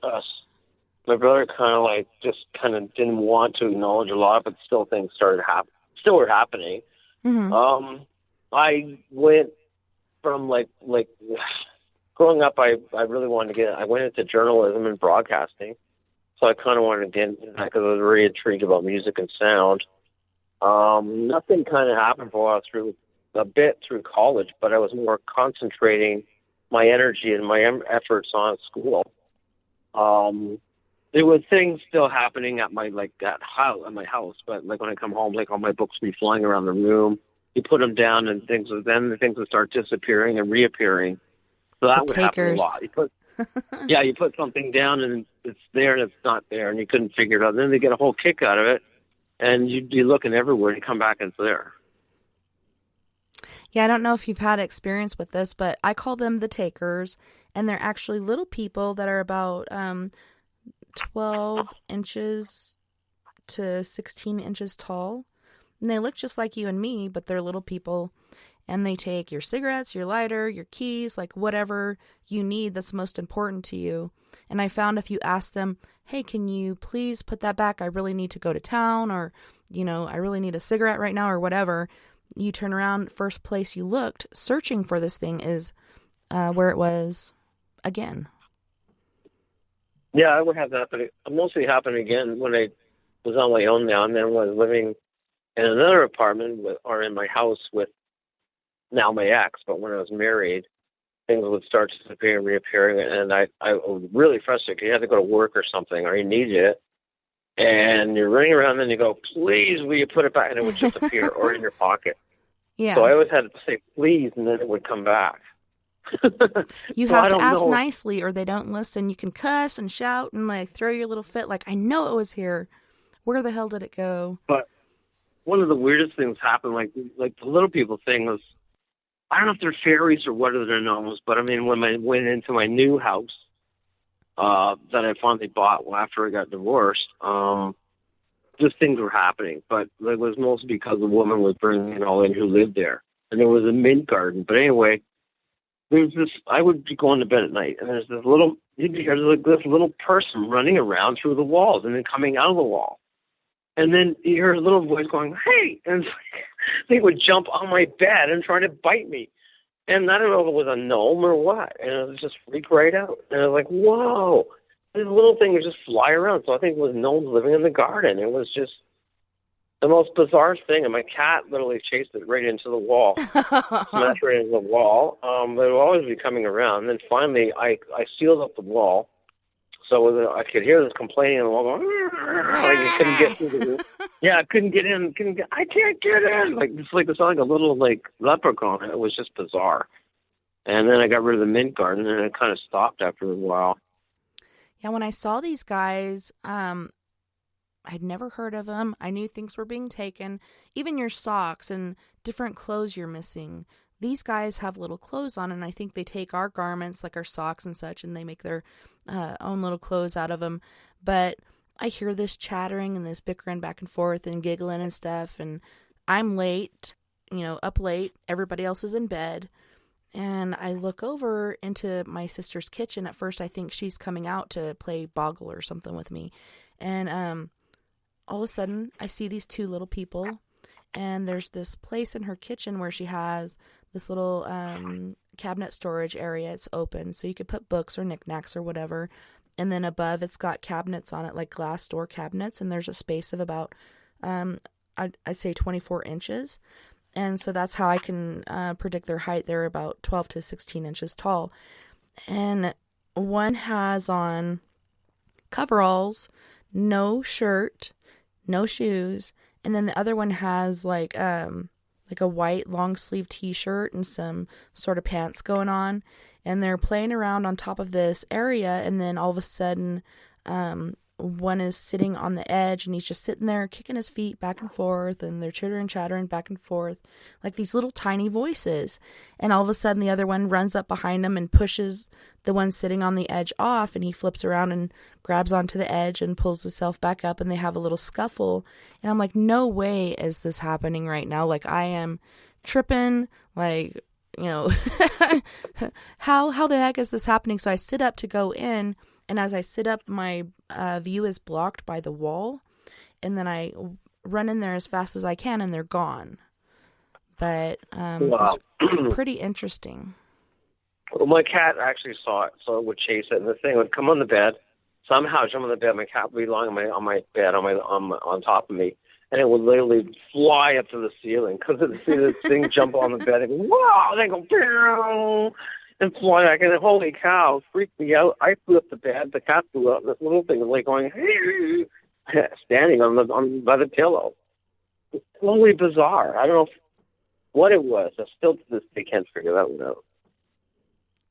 Yeah, I don't think they're fairies, and to me, like gnomes, unless they've like grown more genetically like humans do. We get taller every year. But to me, like gnomes are smaller, tubbier little people, and these just look like miniature people to me. So I'm not sure if you just call them little people. That's always what I've called them. But yeah, but he had a or little the voice takers. too. It's just like he said, like, "Hey, what are you doing?" It was just the bizarrest thing. Yeah, talking like that. It's not like the Wizard of Oz. It was just bizarre. Yeah. Like if you had that, it's just like totally weird. Where's And the I wasn't even lollipops? sleeping. Weird. Yeah, a lot of people But, say, how do you know you weren't dreaming? Well, I was awake. Well, my cat literally flew out of the bed, and I know I wasn't dreaming, and it scratched me on top of it. But it was just the weirdest thing. Nothing really happened in that house. I mean, my house lately that I've been in. Yeah, but these guys I saw in Arkansas. I haven't seen anything like that here in Colorado, but that was on Wildcat Road in Arkansas in Coxville, I believe it was. But there's so many things, and people see a lot of things on highways now lately. So I don't know what's that all about. People are seeing like not just ghosts, but everything on highways, and animals and things coming at them, and a lot of reports of that's going around. Yeah, so you said animals and things like Bigfoot or other cryptids? Well, just like cryptid creatures, like Yeah. these are wolves or big wolves or half animal or half human. And a lot of people are saying they've been seeing that kind of stuff. And where are you at for our listeners? Well, I'm like, I'm in actually another town. It's a city, but it's called Burlington, but it's by a lake.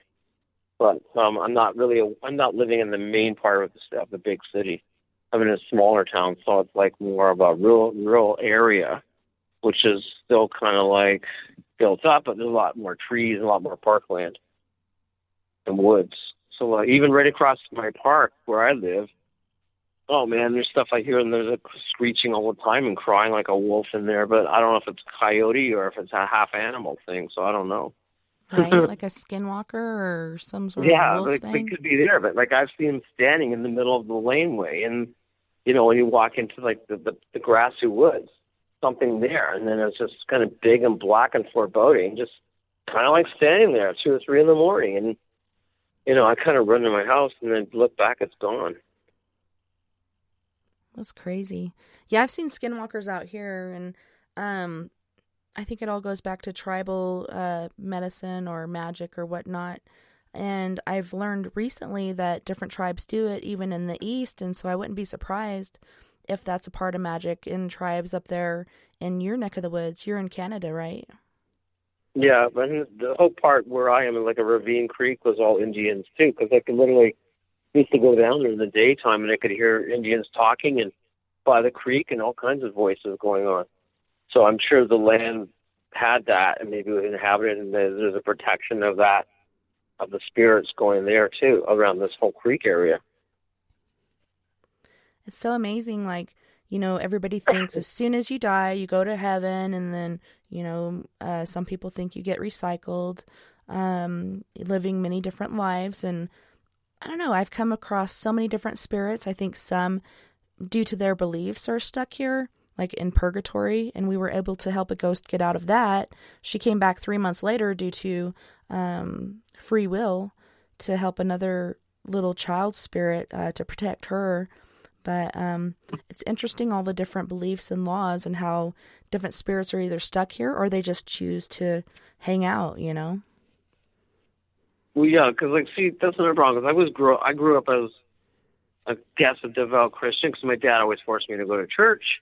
If you didn't, you're going to hell and all that stuff. So, and then I said, well, there's only one way: is the heaven, and then there's hell, right? So, I kind of stopped going to church after that. Like when I finally got older and on my own, and I have my own beliefs. But I believe there's this power. I believe there's a God. But like now, I don't believe the whole thing that you just die and go to heaven and everything's rosy and happy and it's all gold plated. It's impossible, because all the things I've experienced, none of them are in heaven, and they're all running around terrorizing everybody. So I don't know what's going on, but like you say, there's a holding point or a holding area, and then there's the ghost, and then there's, we have, older ghosts and history ghosts, and then we have 1920s ghosts, and we have war ghosts.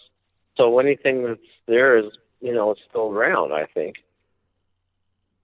Yeah, it's interesting, but, it gives me hope that there is something on the other side, obviously. So after my mom passed, I actually went to church with my granny, and then used to go to church with these ladies that used to take us in daycare. They'd take me and my brother to church and stuff, and then I'd go to as many churches as I could, even in the military. Like, everything's at your fingertips, and I'm checking out these different religions, and I think everybody's got a good point, and everybody tries to be the one true church. I think just like in the paranormal world, if the spiritual and holy world would just work together, we'd get so much further instead of putting each other down. But yeah, everybody's got good points. Nobody knows everything, and it's just interesting. Again, that's another point too. Is like, okay, for us to do, I've been doing it a long time, but like people say, well, you're an expert. Like, there's no expert in this field. And I hate when TV tells us that, oh, there's an expert. That's a red flag right there. I'm very knowledgeable. I've had tons of experiences, but I'll never keep not learning, and I'll never be an expert, because there's nothing to know the expert on the unknown. It's impossible. So somebody might be, I'm very knowledgeable on experience on sound equipment and recording and theory and all that stuff, science stuff. But as far as the unknown, I'm still at square one. Yeah, and like you said, the key word is experienced, not expert. And anytime anyone uses that label, that's automatically a red flag because, like you said, there is no expert in this field. And then there are people who are trying to charge a lot of money saying they're experts. And how can they be experts on the unknown? I mean, I could understand psychics charging money because they're one-on-one, but in their spirit, blending their spirit, but you shouldn't be charging money for anything. Because you're helping people. I've never charged for investigations. I don't do any of that because I go out and help and I spend my time and I spend trying to help it or clear it. So even if you clear it, it doesn't always work, and smudging and all that doesn't always work. It's like there's so many things you can do to get rid of bad ghosts, but it's also is a part of the person that's causing the problem. So we are psychokinesis, our brains are so fantastic, put out energy.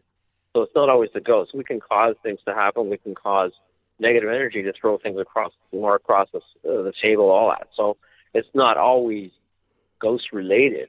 Yeah, I broke a light bulb once without even touching it. You can walk. Some people say they walk down the streets and all the lights go off, and while their watch goes backwards. It's all psychokinesis because we don't know how powerful our energy is. And the mind is truly a powerful thing. We're only using 10% of our brain. Figure that out. What's the other part doing? But if that can happen, and some people have developed ability that they can bend spoons and bend this and do things, that's all telekinesis that we can do. We can cause ghosts, I think, or cause things to happen. We can think bad things and they happen. Forms. Yeah, I mean, have you ever had saying, "Oh, I hate that person," wish something would happen, and then it does, and then something falls on them and you get hurt. And then it does, but it's weird because it works more for bad than good. Like you say, well, I wish I won $1 million. And you're trying to think really good thoughts, and nothing happens. Like I said, oh, I wish that guy would fall down the street or fall off into the subway or something, and it happens. So how does that play on it when bad works better than good, Yep, it kind of goes against everything we believe. But on that note... And then there's that whole thing about curses, right? Because you put a curse on people, you got to remember that when you put something bad on somebody, it's coming back to you in karma. Whatever you put back, shoot it out, it's going to come back and you're going to have the problem. So I truly believe in karma, and she's a bitch, but I love her for it. And I really, truly... I don't wish harm on people, but there are times when people do things to you and you're just waiting for that karma to come back to them. And when you can actually see or experience it, that's one of the best things ever. You don't always get to see or experience it. She works in her own time, in her own way, but when you get to experience that, it's pretty fulfilling. I've had it happen. Not that you want it, but you go, yeah. It's like partying time because you really wanted it to happen, but you don't want to do it. Yeah, I know, it's funny how that works. But on that note, we are going to go to our second musical break. And on this break, we have Tracy Cruz, who is from the Oakland, California area. And she's going to be singing Electricity, Emotional Love, and Joyful Rain. And then we have Mr. Fred Johnson III, who is indeed one of my favorite artists on my music list here. And he's going to be singing Sugar. You guys don't go anywhere. We'll be right back after this musical break. Your love empowers me. It gives me the energy to move beyond my capabilities. There is no limit to what your love can do.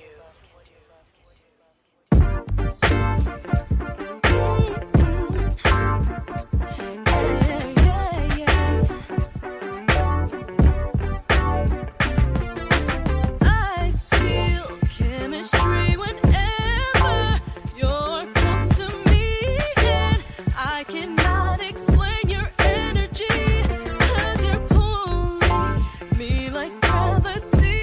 It feels so strong.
microphone. I receive what you say to me.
To do, my heart is so confused. In the past, it's been put down, it's been shattered, and then I'm left without any clue to know the real truth about what I found. But with you, I found my common ground. Your love makes me emotional, 'cause you're the one that makes me feel emotional. You make me feel that love is real.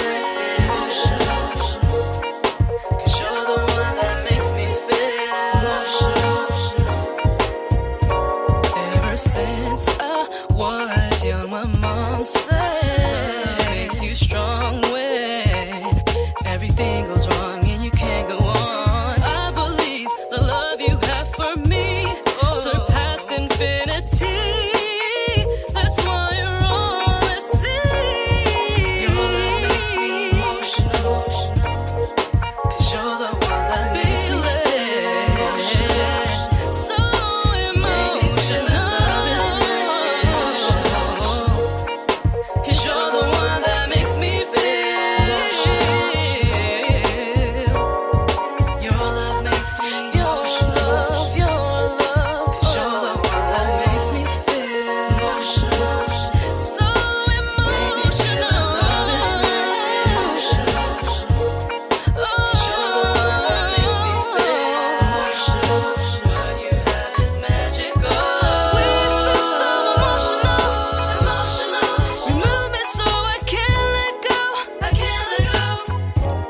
soul and wash away all the pain. You wash every part. Your love lives higher than all of the stars in the sky. So high. I made a wish on you to be by my side. You loving me, I feel like flying. You loving me, I feel like crying. Tears of joy fall from the sky to make us smile. Your love outshines all the rays of the morning light. It's so bright. I'm so blinded by your love that glows inside. You always shine. Your love is deeper than all of the roots of the trees. It's so deep. Thank you for planting your heart right next to me. You loving me, I feel like flying. You loving me, I feel like crying. Tears of joy fall from the sky to make us smile. Can make us smile, can make us smile. I feel like flying. You loving me, like flying, like crying. Tears of joy fall from the sky to make us smile. Let your love rain down on me. We will grow so tall and free. I will shade all the pain that life will bring. Our love can weather anything. You loving me, I feel like flying. You loving me, I feel like crying. tears of joy fall from the sky to make us smile. You loving me, I feel like flying. You loving me, I feel like crying. Tears of joy fall from the sky to make us smile. To make us smile, to make us smile. I feel like crying. You loving me, I feel like crying. Tears of joy, tears of joy. Smile to make me smile a million times. You loving me, you loving me. I can't describe your love. I can't describe your love. It makes me smile. You make love worthwhile. Now I can see how much your love has affected me. Everything you do makes me smile.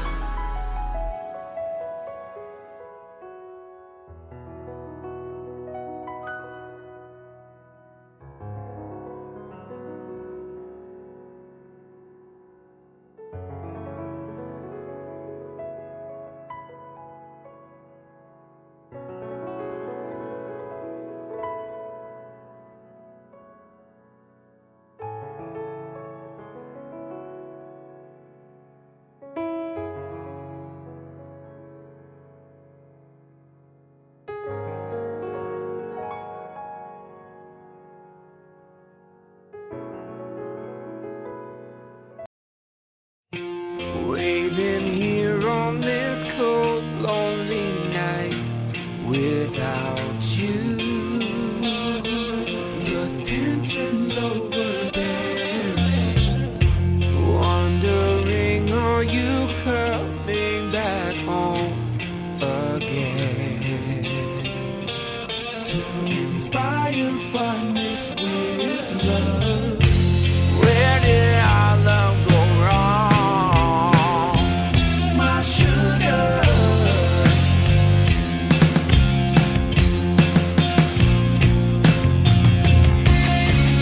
Why did I make you cry?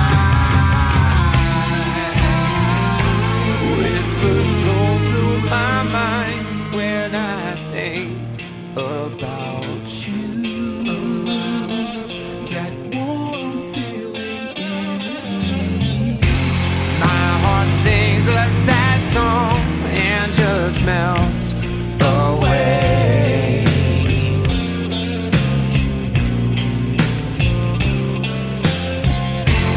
Please look into my eyes, my sugar.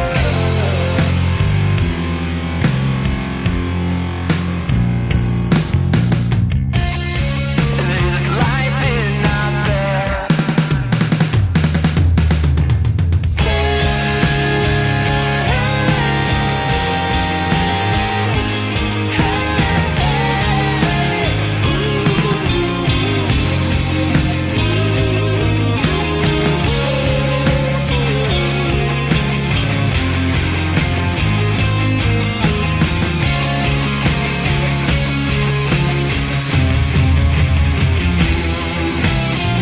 Until the sun doesn't shine anymore, I'll be there.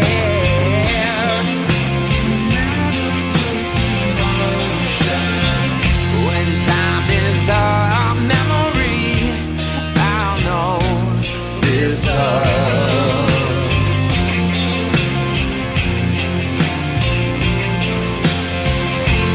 You will always be the one, my sugar.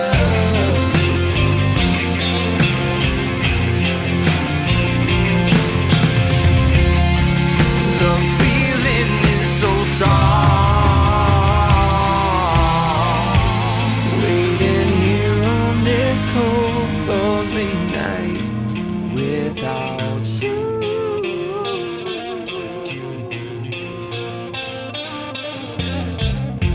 Where did our love go wrong, my sugar?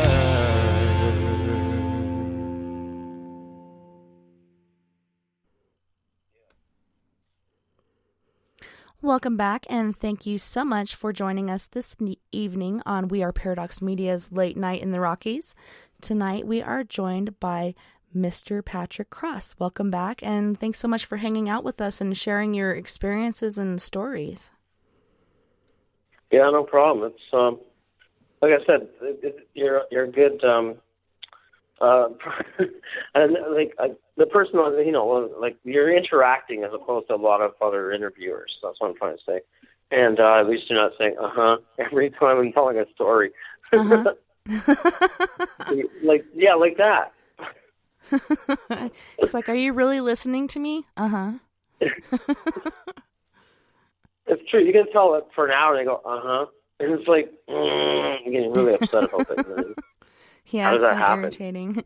Well, I'm glad you're enjoying yourself, because I am as well, and I hope our listeners are also. But we were just talking through the break, and I hate doing that. You know, I want to be social, but I hate like talking about things that we could talk about during the show. But yeah, going back to the whole hellhound thing, that was very interesting, and it's very scary. These attacks and such, it's kind of crazy that these people weren't really picking up on, the things that are right in front of their eyes, the whole evidence and whatnot. But you were talking about a case that you actually helped to crack open. Yeah, it's like where I kind of like became very famous across Canada, maybe in the States, is the case, the horrible case about Paul Bernardo, the sex killer, and his wife at the time, Carla Homolka, who basically abducted these young girls, in their cars and took them to their house in St. Catharines and basically did all kinds of sex things to them. And they were young; they were 14 years old, and they ended up killing them. And she was known previous to that for killing her sister. Yeah, him and Tammy. her killed her sister. Yeah, and they all laughed about it. They thought they were like into this. I don't think they were actually intended on killing them, but when they were trying to get away, basically one of them was smothered with a pillow and then killed by Paul Bernardo, right, strangled. and that's part of their sex, killings, and that's what they got off on. And eventually, for a long time they couldn't find him, and he was known as the serial rapist of Scarborough for a long time, and they couldn't find him. And I was brought in, kind of like with other psychics in Toronto, because I pick up stuff, and I kind of knew where the car was, and I knew what color it was, but we couldn't figure out where it was. And the only reason why we couldn't find it, because I knew it was a white car, that this was happening. I get visions of it, and I'd see things, and, how they were abducted, and all the stuff going on, and where they were taken. And they found the car, and eventually the car had a blue tarp on it. That's why we couldn't find the car. But I kind of pictured where it was, and I knew where the lake was, where they went and chopped up the bodies. They killed them in the basement, chopped them up. And, it was just terrifying, really horrifying. So the other thing that happened was I was called on the phone, I guess before the murders, or when the murders happened, by Carla, frantically looking for a psychic, for a paranormal researcher. This was back in the 90s, and she left a message on my phone, which was like very terrifying, saying, "Help, I need help. I have ghosts in my house.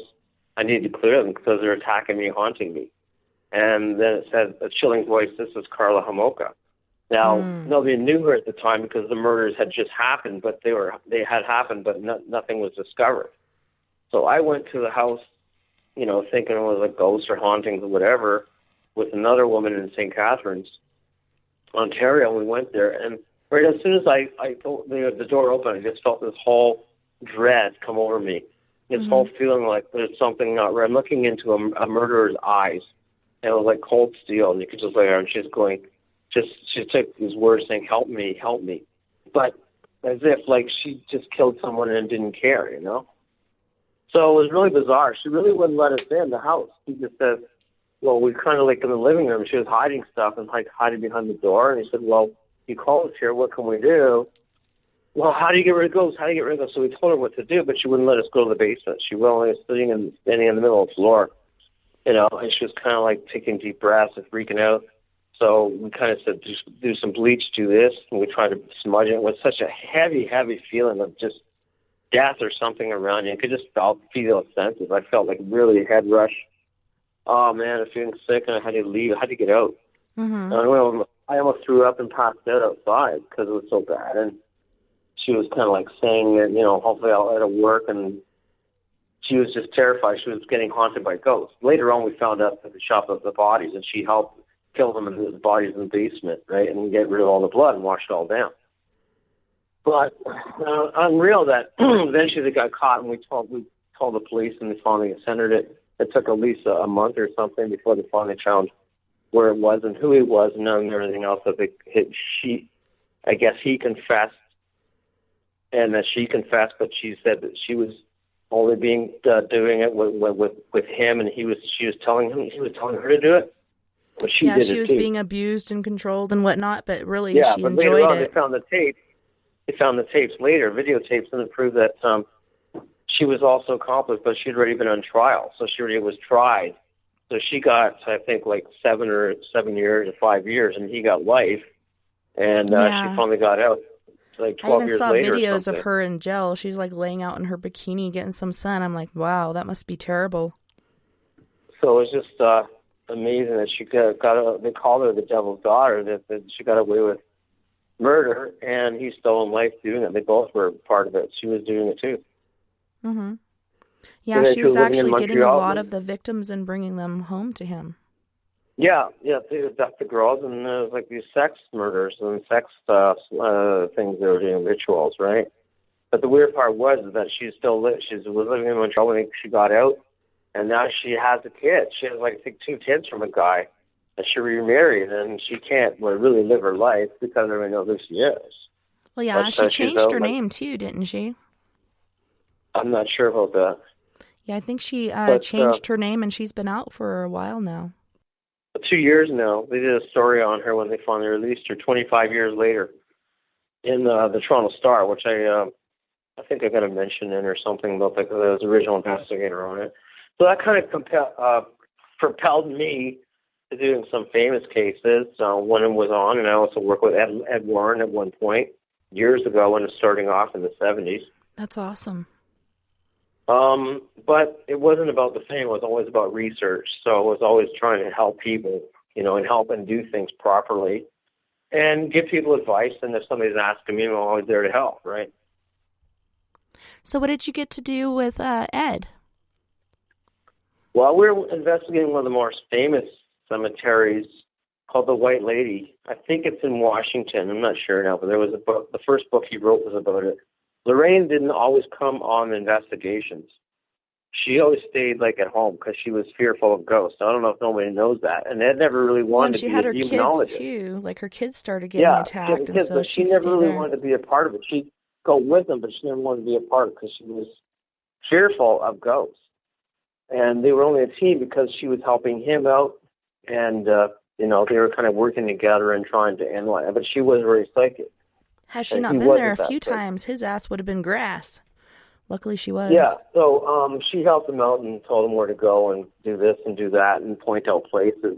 So she was the psychic one, but Ed never wanted to be a demonologist. He always wanted to be a ghost researcher, ghost hunter. But he got that name because he started investigating serious beyond hauntings, and they never called it demons at the time because it was, extreme haunting was what they called it. Later on, they labeled it as demonologists or demons. Mm-hmm. And he hated that name because he never wanted to be a demonologist. But then the media played on it, and then he got TV and everything else, and then he got the name attached to him. But he was really a researcher. He was a very smart guy. He died, ironically, at the age of 79 of a heart attack. And before that, I think something got him because he used to say that, something's going to get me sooner or later because demons go for your heart. And the stuff that he was involved with, that he was there was attachments and demons and entities. I think eventually he got killed off by a demon. That's just my opinion. Because he was in great health before he had a heart attack. Mm-hmm. He was in perfect health. He had no health or heart problems. And his last investigation took the wind out of him, and he said he thinks something got through to him. That I remember the last time when I talked to him before he died. Well, yeah, So and I you hear think about something these got different cases where people do have a heart attack or whatnot out of nowhere, even though they're perfectly healthy. This entity or demon or whatnot is able to cause death. It's very dangerous. So apparently demons, the way they kill you off is they squeeze your heart to death. They grab your heart and they make it stop and then squeeze it out, right? Stop it from heart beating. That's what I've heard from the church as well. So I don't honestly know that, but I've been working with the church. I work with the diocese, work with the Catholic Church on demonic possessions, and I've been able to witness a lot of things that were happening. So have you actually worked on some exorcisms? Yeah, I was a part of it, but I wasn't shall I say, I wasn't part of actually exercising, but I would be viewing it or part of it, or be, part of watching how it happens, because I was working with the Catholic Church at one point, and I did a program a couple of years ago on demons and demonology, and invited the Catholic Church and to see how it was and how they worked it. But again, it is good, but it's not good because demons don't believe in God. Okay, they don't believe in Christ. So ask them to leave and throw water on them. It's only going to make it worse because they're already dead, right? Mm-hmm. They're in the underworld. So they attack you because they hate Christ, of course. They hate the living. Now, demons are always about, they do their thing because they want to be alive, and that's why they can't do anything because they're dead. They're seeking the ruin of souls. So the only way they can come alive and do things and everything else is through people and through the vessel of a body. And if they can't do that, then they're dead. And that's the only way they can feel and have all these things they do. And then when people don't remember what they did or how they killed somebody or murdered or did their drinking, that's all the demon. And the demon has fell through that vessel of the person, possessing them and going through and then jumping to something else. So you can't control a demon because they're in their own thing, and they hiss and they scratch and they claw and they talk Latin and everything else and broken Latin. And they try to break you down. Mm-hmm. So yeah, they know all your dirty little secrets. So the more that you get pissed off, the more they like it. The more you interact and fight with them, the more they want, because you're now getting that, and you're getting upset and pissing you off, and they're getting this is great, a thrill out of you, and this is a good break you down and constant. Well, yeah, and you're acknowledging them as well.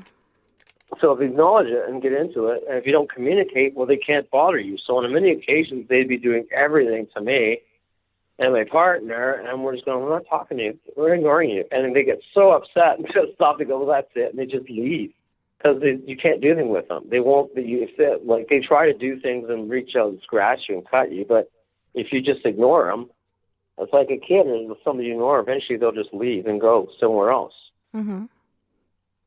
Yeah, And it's kind of like the Hat felt. Man and other entities like that. I've been telling people that have been dealing with it, don't fear it, don't acknowledge it. Eventually it'll go away because it can't feed off your negative energy. Yeah, it feeds off fear. So the more fearful you are, the more threatening you are, the more it's doing things, the more you fear, and total, you're breaking down your system of, strength, then you're vulnerable, and then it's going to come and do more stuff. Yeah, it's pretty sad, and it's crazy that they're able to take not only possession of adults but kids. And you'd think kids would be innocent and protected from certain things like this, but I think it's the weaker the person or the individual, and they find these little cracks in your armor as far as depression or lack of sleep or different things going on like that, and that's how they get in originally. But if you don't feed it, it'll go away because it's hungry for that negative energy. Yeah, it feeds off negativity, and then people who are having problems or family problems, that's where it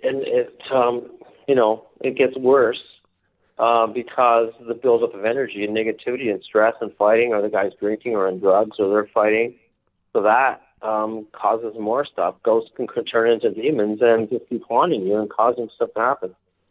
So you do think that ghosts can turn to demons? I know when somebody dies, if you're a good person or you're a crotchety person or you're a bad person, on the other side, you're going to be the same.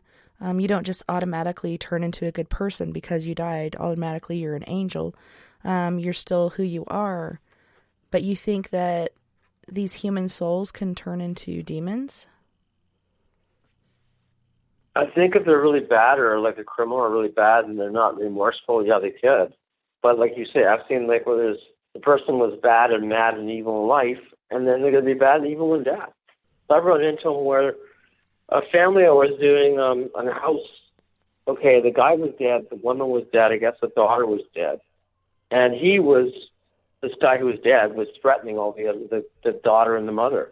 And he's coming.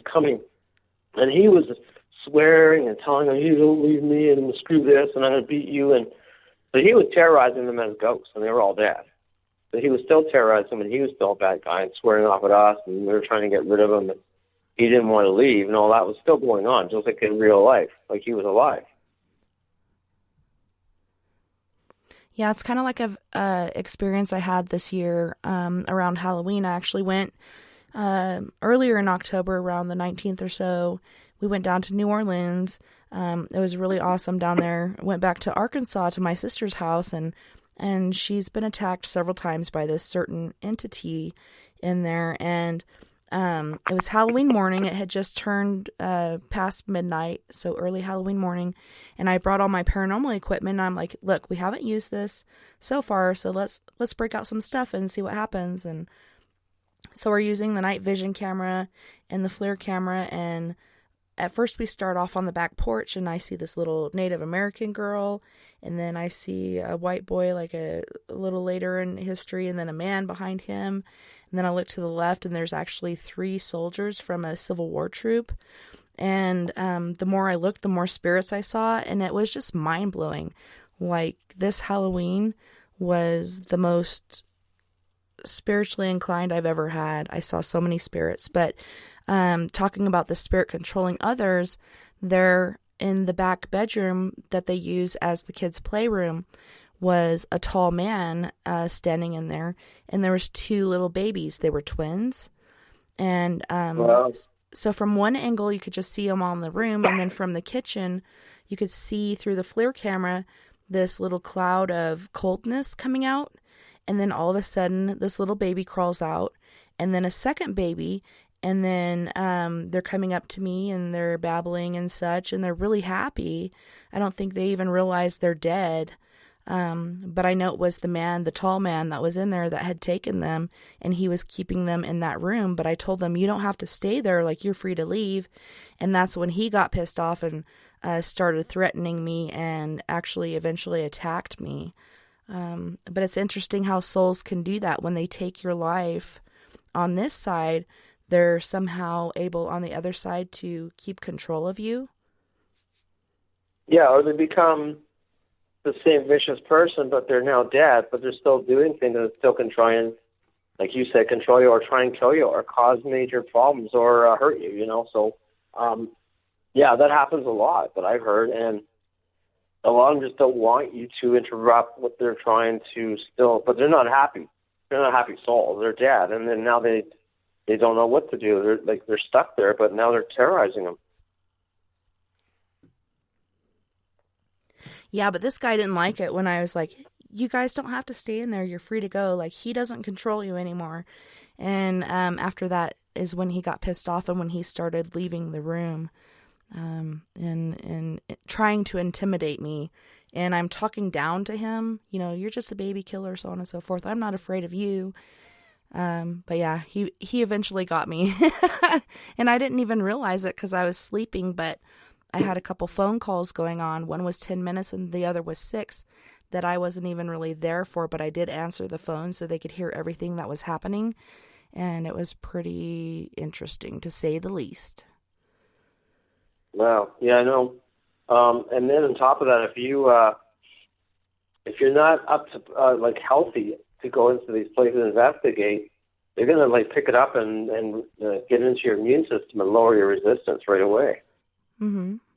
Yeah, that's So why a lot of times I won't go when I'm compromised. If I'm sick or I'm tired because I got too amped up the night before, I'm going to go on an investigation, so I didn't sleep. I have tapped out several times. I won't go because I know not only am I in danger, but I'm putting people around me in danger. So I miss out.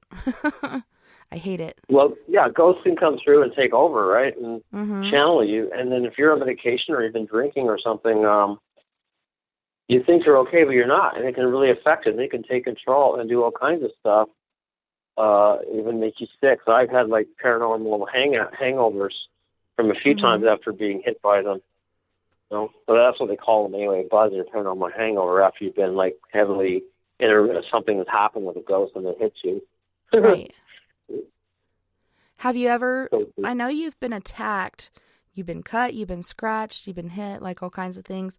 Have you ever had a walk-in or a temporary possession? Well, I've had things go right through me that I felt, and I go, it's like a mass goes right into me. I was attacked by a demon entity thing at the church in the cemetery. And the whole thing was weird because I went into the church and the church again was the one in the cemetery, and it's built on Indian ground, but it's very haunted because a lot of the soldiers were buried underneath the church, and the Indians and tribe chiefs were buried underneath church. Weird. So a lot of things are going on. These entities the ghosts were coming through from the bottom of the church in the basement and coming up to the pews, and they were opening the doors and slamming the pews and then hitting the hymnals and lifting them in the air, and all kinds of things going on. And I went in there to research, and sure enough, the next thing I know, there's this huge smell of sulfur again and mist and gunpowder. Not a good sign. And then all of the wind comes flying, and this giant voice comes out, "Get out!" Huge, all around the room, surround sound even. And just this entity thing, black, just tries to attack me, and it's scratching me and cutting me, and all of a sudden, bang, the whole thing goes up in flames. The altar goes up in flames, the curtains go up in flames, there's fire going, smoke, everything. And I go, oh my God, and the doors are locked, I can't get out. And it's scratching me and cutting me and trying to rip me apart. Jeez. And I'm going, oh my God, and I'm knocking on the door because my friends outside couldn't open the door. And I thought I was going to die. Literally, I was getting cut. I was bleeding and cut, and it's screeching and laughing, really a high banshee screech. demonic. And I'm almost like crawling to the door, almost passing out, and then boom, the door opens. All the smoke billows out, everything else, and I'm trying to cough and I'm trying to breathe, and it's just huge, bad smells and the fire smell and the whole, like, the gagging on the sulfur, bad smell. Yeah, Demon it's thing, and the terrible. black mist was flying out of the door. And I get outside the door getting fresh air, and the door's wide open, look back, there's nothing burning. It's all was a vision. No smoke, no nothing, everything was perfectly fine. That is And I was insane. cut, so I was all bleeding and cut, and I was cut and scratched, and she saw it, and I was bleeding, and my arms were cut, and my legs were ripped, and my jeans, and she was, oh my God, but nothing else got hurt in the church at all. Yeah, it's totally on fire and falling apart, and you go out and everything's just fine, back to normal, except for the only evidence you have are your own injuries. That's insane. Well, deep scratches, yeah, my own injuries and cut from the thing that attacked me and kicked us out of the church. And then this mist thing came back again, a huge ball of mist, a giant thing about 10 feet tall standing in front of us. And as I'm going in the car, and I needed water. I was so drained. Kept drinking water in the car, and I think the thing was kind of coming at us and beckoning us to leave and get out, and just hideous thing. And that was just, I hadn't gone back there for a while. But, oh my God, that thing chased us out and didn't want us there. So it was something demonic, but native in the sense of what it was. I've had an opportunity to buy a house, and it's a really nice looking colonial house, but back in the day it used to be a church. And then my daughter also lived in a place that used to be a church. I think once a church is no longer a church, they should basically tear it down or burn it or whatnot. And then if you decide to build something else there, that's okay. But to make it now a place for people to live is very unsafe. Because no longer is it hollowed ground, like things can come in and cause havoc. It's really strange. Have you ever seen anything like that, where an old church is actually a very haunted and not good place? Yeah, there was one that was driving up a highway, and an old church, like a little white church, one of the old country-style churches kind of thing. And I was in Ontario, and it was just weird. I had this feeling to go there. I don't know why. I saw it, and I saw the cemetery, and there was no real reason. And I went down there and drove around, and as soon as I got there, I felt sick. Just like parked by the church, and I went outside of the cemetery, and I literally almost fell on the ground. I go, oh my God, I feel so sick. There was so much death there or something. So something, either people had died there or some disease or something was just pulling me there to pull me down, and I felt like I was going to throw up and sick, and I had to get back in my car and sit there and just, I was wanting to investigate it, but I couldn't. Something hit me really bad. And this whole church just seemed to have all these ghosts hanging around the windows, like just shadows, but like looking at you, but like beckoning you to come in and either telling them they want to haunt you or they want to get you or something. It's just bizarre. Tell the story. I don't know. Yeah, it's insane because I think things had tried to get in there in the past that were negative. And then since it's no longer a church, they're able to go in there. And I think that the negative, dark things are drawn to these places. Like my husband's like, here, let's go walk around. Like we can get this house for a really good price. And I go in there and all of a sudden I get this stabbing pain in the side of my head and it doesn't leave until I leave the house. I'm like, no way am I living here. So, yeah, something was there or did something and you don't want to be a part of it or drag you down. Yeah, and the house that my daughter lived in, for some reason, her friends are like, hey, let's go into the attic. So they go up there and they find these old recordings, old tape recordings. They threw that away. I'm like, dude, you should have given it to me. I would have gone through that because that could have been exorcisms or whatnot. This is an old Catholic church. There were these weird black bubbly rocks. There was a satanic Bible and some other stuff up there. And right after they had gone up there, her friends took the satanic Bible and they took the black bubbly rocks, and this guy was like carrying them around everywhere and was acting really weird after this whole happening. But it makes me wonder because right after that is when my daughter started seeing the Hat Man and his little minion guy who being there and seeing them both, like this little minion guy didn't want to be here. He didn't want to be a part of this, but the Hat Man basically had control over him.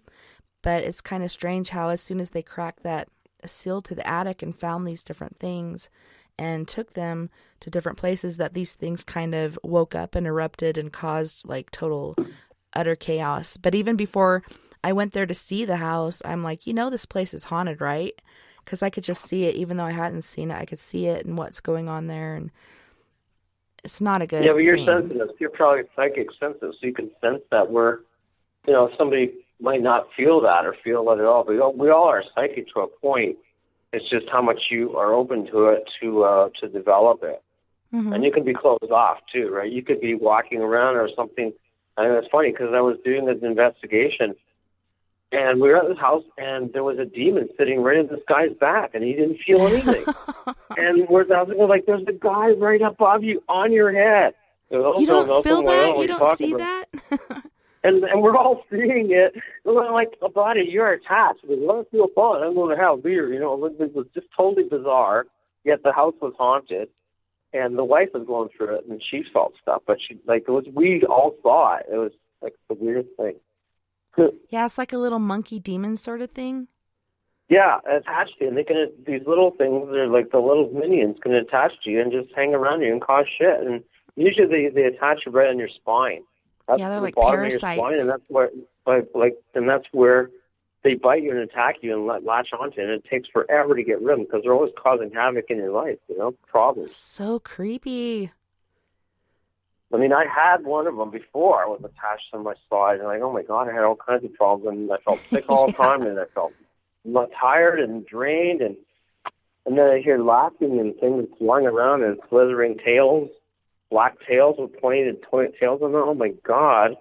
So it took a while. I finally got psychics to clear it out because they're like quills that are attached to your back that are these minions. Yeah, they're little And I don't know if parasite anybody's thingies. experienced that out there, but it's just totally bizarre. It's really excruciating pain. It's like a back pain that doesn't go away, right on your spine. Ooh, now you're creeping me out.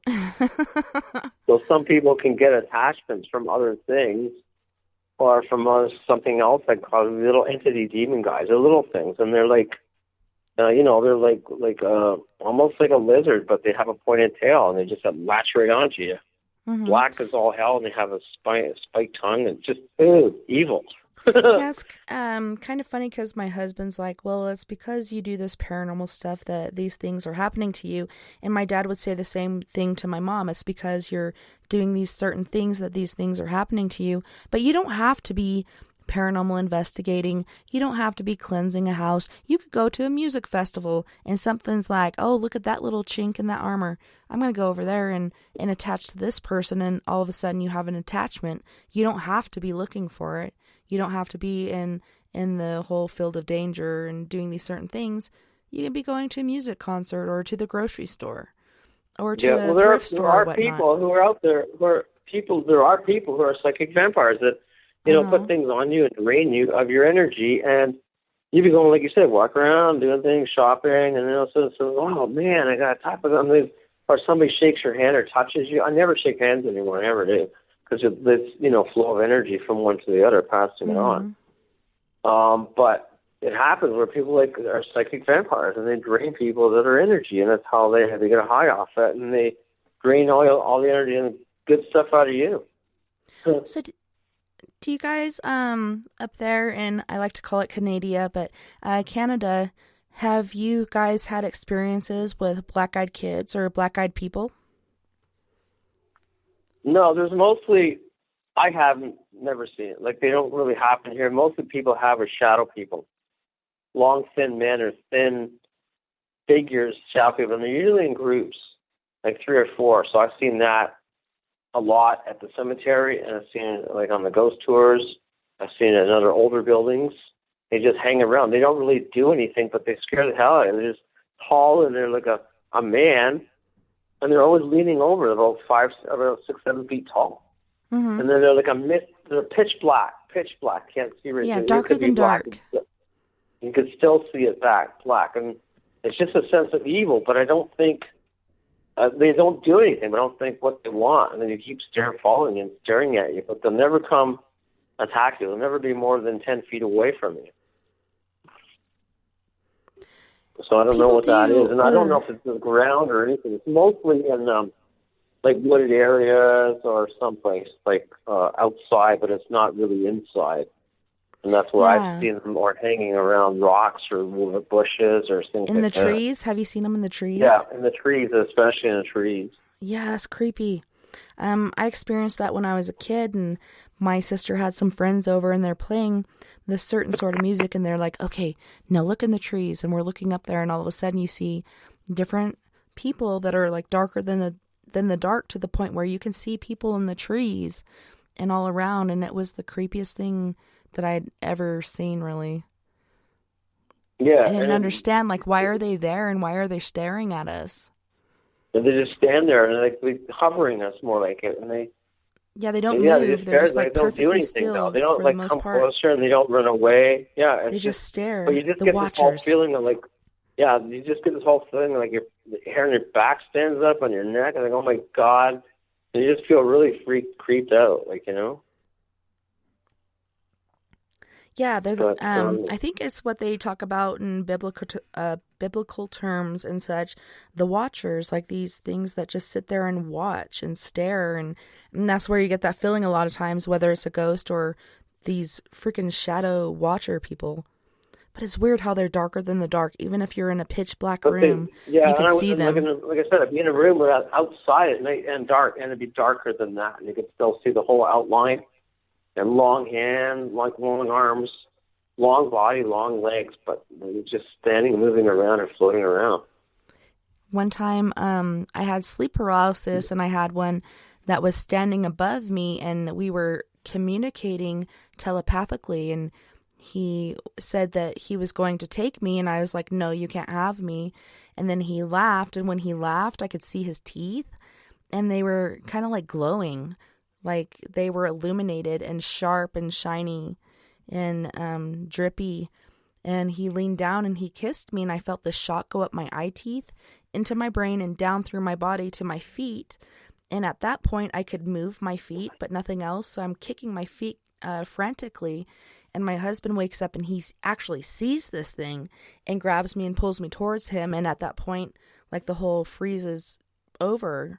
A lot of people say sleep paralysis is a normal thing. I've only experienced it twice. And that second time, like, I was even looking in my rearview mirror the next day when I'm driving to work, thinking this thing is in my back seat or still following me.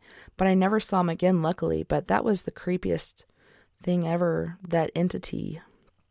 So you have a lot of experiences, too. Yeah. I know people are like, you need to write a book. Ain't nobody got time for that. No. But I heard you can actually record things, and people will type it out for you and submit it as a book. But I'm too much of a perfectionist, so I'll have to do it myself. Well, I'm working on a book now, but it's taking its time because I'm trying to do it right. Mm-hmm. But it's mostly about my demonic and paranormal experiences. They're just so, again, a lot of them are slated for movie and TV shows, and I've done TV shows with it, and including the one show on Haunted Case Files in the season 2, where I was like on an island, stuck on an island. We were dropped off literally on an island and then attacked by demons. So that wasn't really good. So that wasn't good at all. Like, no. Called the haunted lodge, and oh my God, that scared the heck out of me. Oh man, that happened. Oh, feel free to cuss. You're free to. We were the hunters, and then we became the hunted. And these things literally were corralling us and hunting us, and something like Indians and sounds and Indian voices. And then this demon thing was chasing us everywhere. Oh, it was, and we have the real recordings of it. And if you watch the episode, like, it looks so real. That's almost exactly what it looked like that attacked the first one with. It's so cool how they can, like, recreate these things digitally or whatnot, however they do it. But it's pretty cool. And they use the actual growls of the real recordings that we had, that we got on the demon. And it even freaked me out even more because it brought me back all the things that happened again. So, oh, wow. Kind of like shell shock. Paranormal PTSD. It's a good episode, but it's one of the first ones. But I would never go there again. Like, we were there all night, stuck there, and we had to go in by boat. And then And we what had was to, like, this come island? up and went. Pardon? What was the island? Oh, it's up north in cottage country in Ontario. I can't tell you the island because it's still protected under copyright. But it was a big place for a lodge for the heyday, where the rich would go a party ground of the rich. It was a huge lodge and 3 floors. So, like, Frank Sinatra was there, Marilyn Monroe would be there, Dizzy Gillespie, all the famous people would be there, and they go and party at this place. And they'd eat and The drink Rat and Pack. have concerts there and everything. Sorry? The Rat Pack? That's We what go they were there too, called. yeah. So it was just Yeah. phenomenal. And it was a whole party for the rich. Anyway, it was in Ontario, and they'd go there to this huge lodge, and it was on an island for a native ground, owned by the Micmac Indians as well as some of the other Indians in Ontario. Oh, my. But the whole land was, like, at the time, they developed this huge lodge by the lake. Then eventually it got all torn down. We were there because it was all falling apart, and we were historically documenting it all. And little did we know that we were like, there was the ghost, and then it looked like, seriously, like the Titanic on land. It was so beautiful, the staircase, but everything was all falling apart. It's like you're on land, but you're underwater. The rooms were all falling apart. Everything was like, it was just gorgeous, but it was just sad it was gone, the ballroom gone, and then this thing just came out of nowhere and just started stalking us everywhere. Wow. What do you think And it you could was? hear, I think it was like, again, an entity or a banshee protecting the Indian ground, spiritual ground the Indians conjured up, because it was huge. It was about 7 feet tall. And, hear growling and hissing and right in your face and literally jump right in front of us. You turn And, around, nothing's my- there? And just huge teeth and growling and demon and glowing yellow eyes. And, oh, my God, I'm going to die. I thought for sure. This is That the was end for it. I sure. was like, they were chasing us. I think there may be 2 or 3 of them chasing us everywhere and just trying to, like, get, like, disorientate our senses where we were and go. And it's like, oh, my goodness. Finally, the boat came at 7 a.m. or 6 a.m., and I literally I jumped in the boat. I was like, I had never been that scared in my life. You're like, get me the hell out of here. Right meow. Yeah, well, that was one of the first, the latest demon experience, because the demon church thing happened years before that one. So when I was Well, as soon as you attacked said by another Micmac Indian, it reminded me of my most favorite Stephen King story and movie, Pet Sematary, and that was a Micmac burial ground, basically.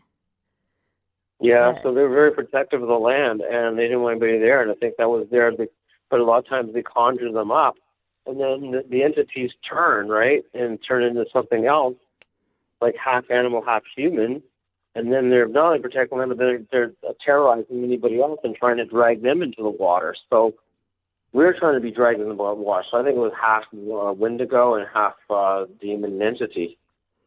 Yeah, it kind of sounds like here, it's called Skinwalker, and basically same thing as a Wendigo. It's like part human, part animal.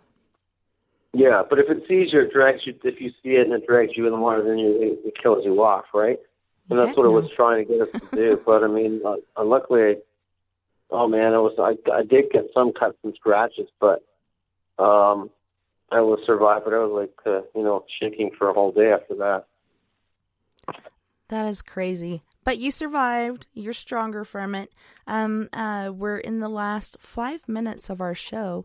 So can you tell our listeners where to find these different episodes that you've been on, to read your different stories and to follow you, basically? Yeah, sure. Well, Haunted Case Files, I don't know if they're redoing the season 3 or not. It's on season 1 and 2, and they're usually being played on Destination America and Travel Channel and T&E in Canada. And Ghostly Encounters is the other episode I'm on a lot. Episode 9, Buried Secrets, is still on Destination America and the Travel Channel. And it's playing all over the world, as well as another show I did years ago, Ghost Trackers from Canada. Was on doing that, and Creepy Canada was a famous one, also in syndicated in the U.S. And the newest show I'm on and coming up is called Paranormal Night Shift, which is coming out in a couple weeks. And that's scary as hell, too. So I'm going to be on that one. So that's being worked on. I'm working on a Netflix show coming up. And if somebody wants to contact me, just look up Patrick Cross on Facebook, and you can see me there, scared as hell. And you can find me on my website with all my bio, my credits, and ghost tours, burlingtonghostwalks.ca in Canada. Yeah, and I meant to ask you about that. So there's a particular place that you're giving ghost tours all the time. What are some of the things that happen there? Some activity, things that people expect to see or experience? It's called Emma's Back Porch. It's one of the most longest restaurants running in Ontario. It's on the lake by Burlington as you come into Ontario. And a beautiful place. You can look it up on the internet, Emma's Back Porch. It's fantastic. It's like a lodge, and it was an old building, and it was old building by Emma Byron's, George Byron's, who were the husband and wife. And it was originally called the Estaminet, and then changed to Water Street Cooker. So it's haunted by her. She lived in and died there, and she's kind of like an old battle axe kind of a woman. She runs it like a ship, and she still runs it. So it was a place, a high society place where people come and visit, and she only had the best guests, and she had famous people like Eisenhower was there. Yeah, and she always had gloves on, black gloves, and she always wore simple clothing, black and white, and she always make sure everything was done and done right. If she didn't like you, she'd kick you off and throw you down the stairs. So Get out of she's here. the ghost usually there, yeah, and she had major social events, social tea parties. Like I said, a lot of famous people were there. Like a lot of presidents were there. Marilyn Monroe was there. There was Jack Kennedy was there. Like major people were there. And it built it up to be a famous place, celebrities and everything else. So she ran it, and then when it closed up, she died there. But she didn't really die there. She sold the place to Reginald Cooper, who ran it until it turned into another restaurant called the Tree Talk Restaurant. And she moved to an apartment on this place down the street. And it's ironic because the main story is that she used to stand on top of the stairs on the fourth step. And if she didn't like you, or she didn't know if you wanted to pay the bill, she'd have you get thrown out or throw down the stairs. So, ironically, she moved to the apartment, and after she had retired, and after a short time, she basically fell down the stairs in her apartment from the fourth step and broke her neck. Oh, wow. And ironically, the curse still happens to this day. So when people go there, people are eating or they're coming down the stairs, and we don't tell them the story, and they literally fall down the stairs. But it says, I've been literally pushed off the stairs. Right. By ghosts, or if they don't believe in the ghosts or believe in them. So it's a true story. Nobody's ever gotten seriously hurt, but we're at the end of our time. Yeah.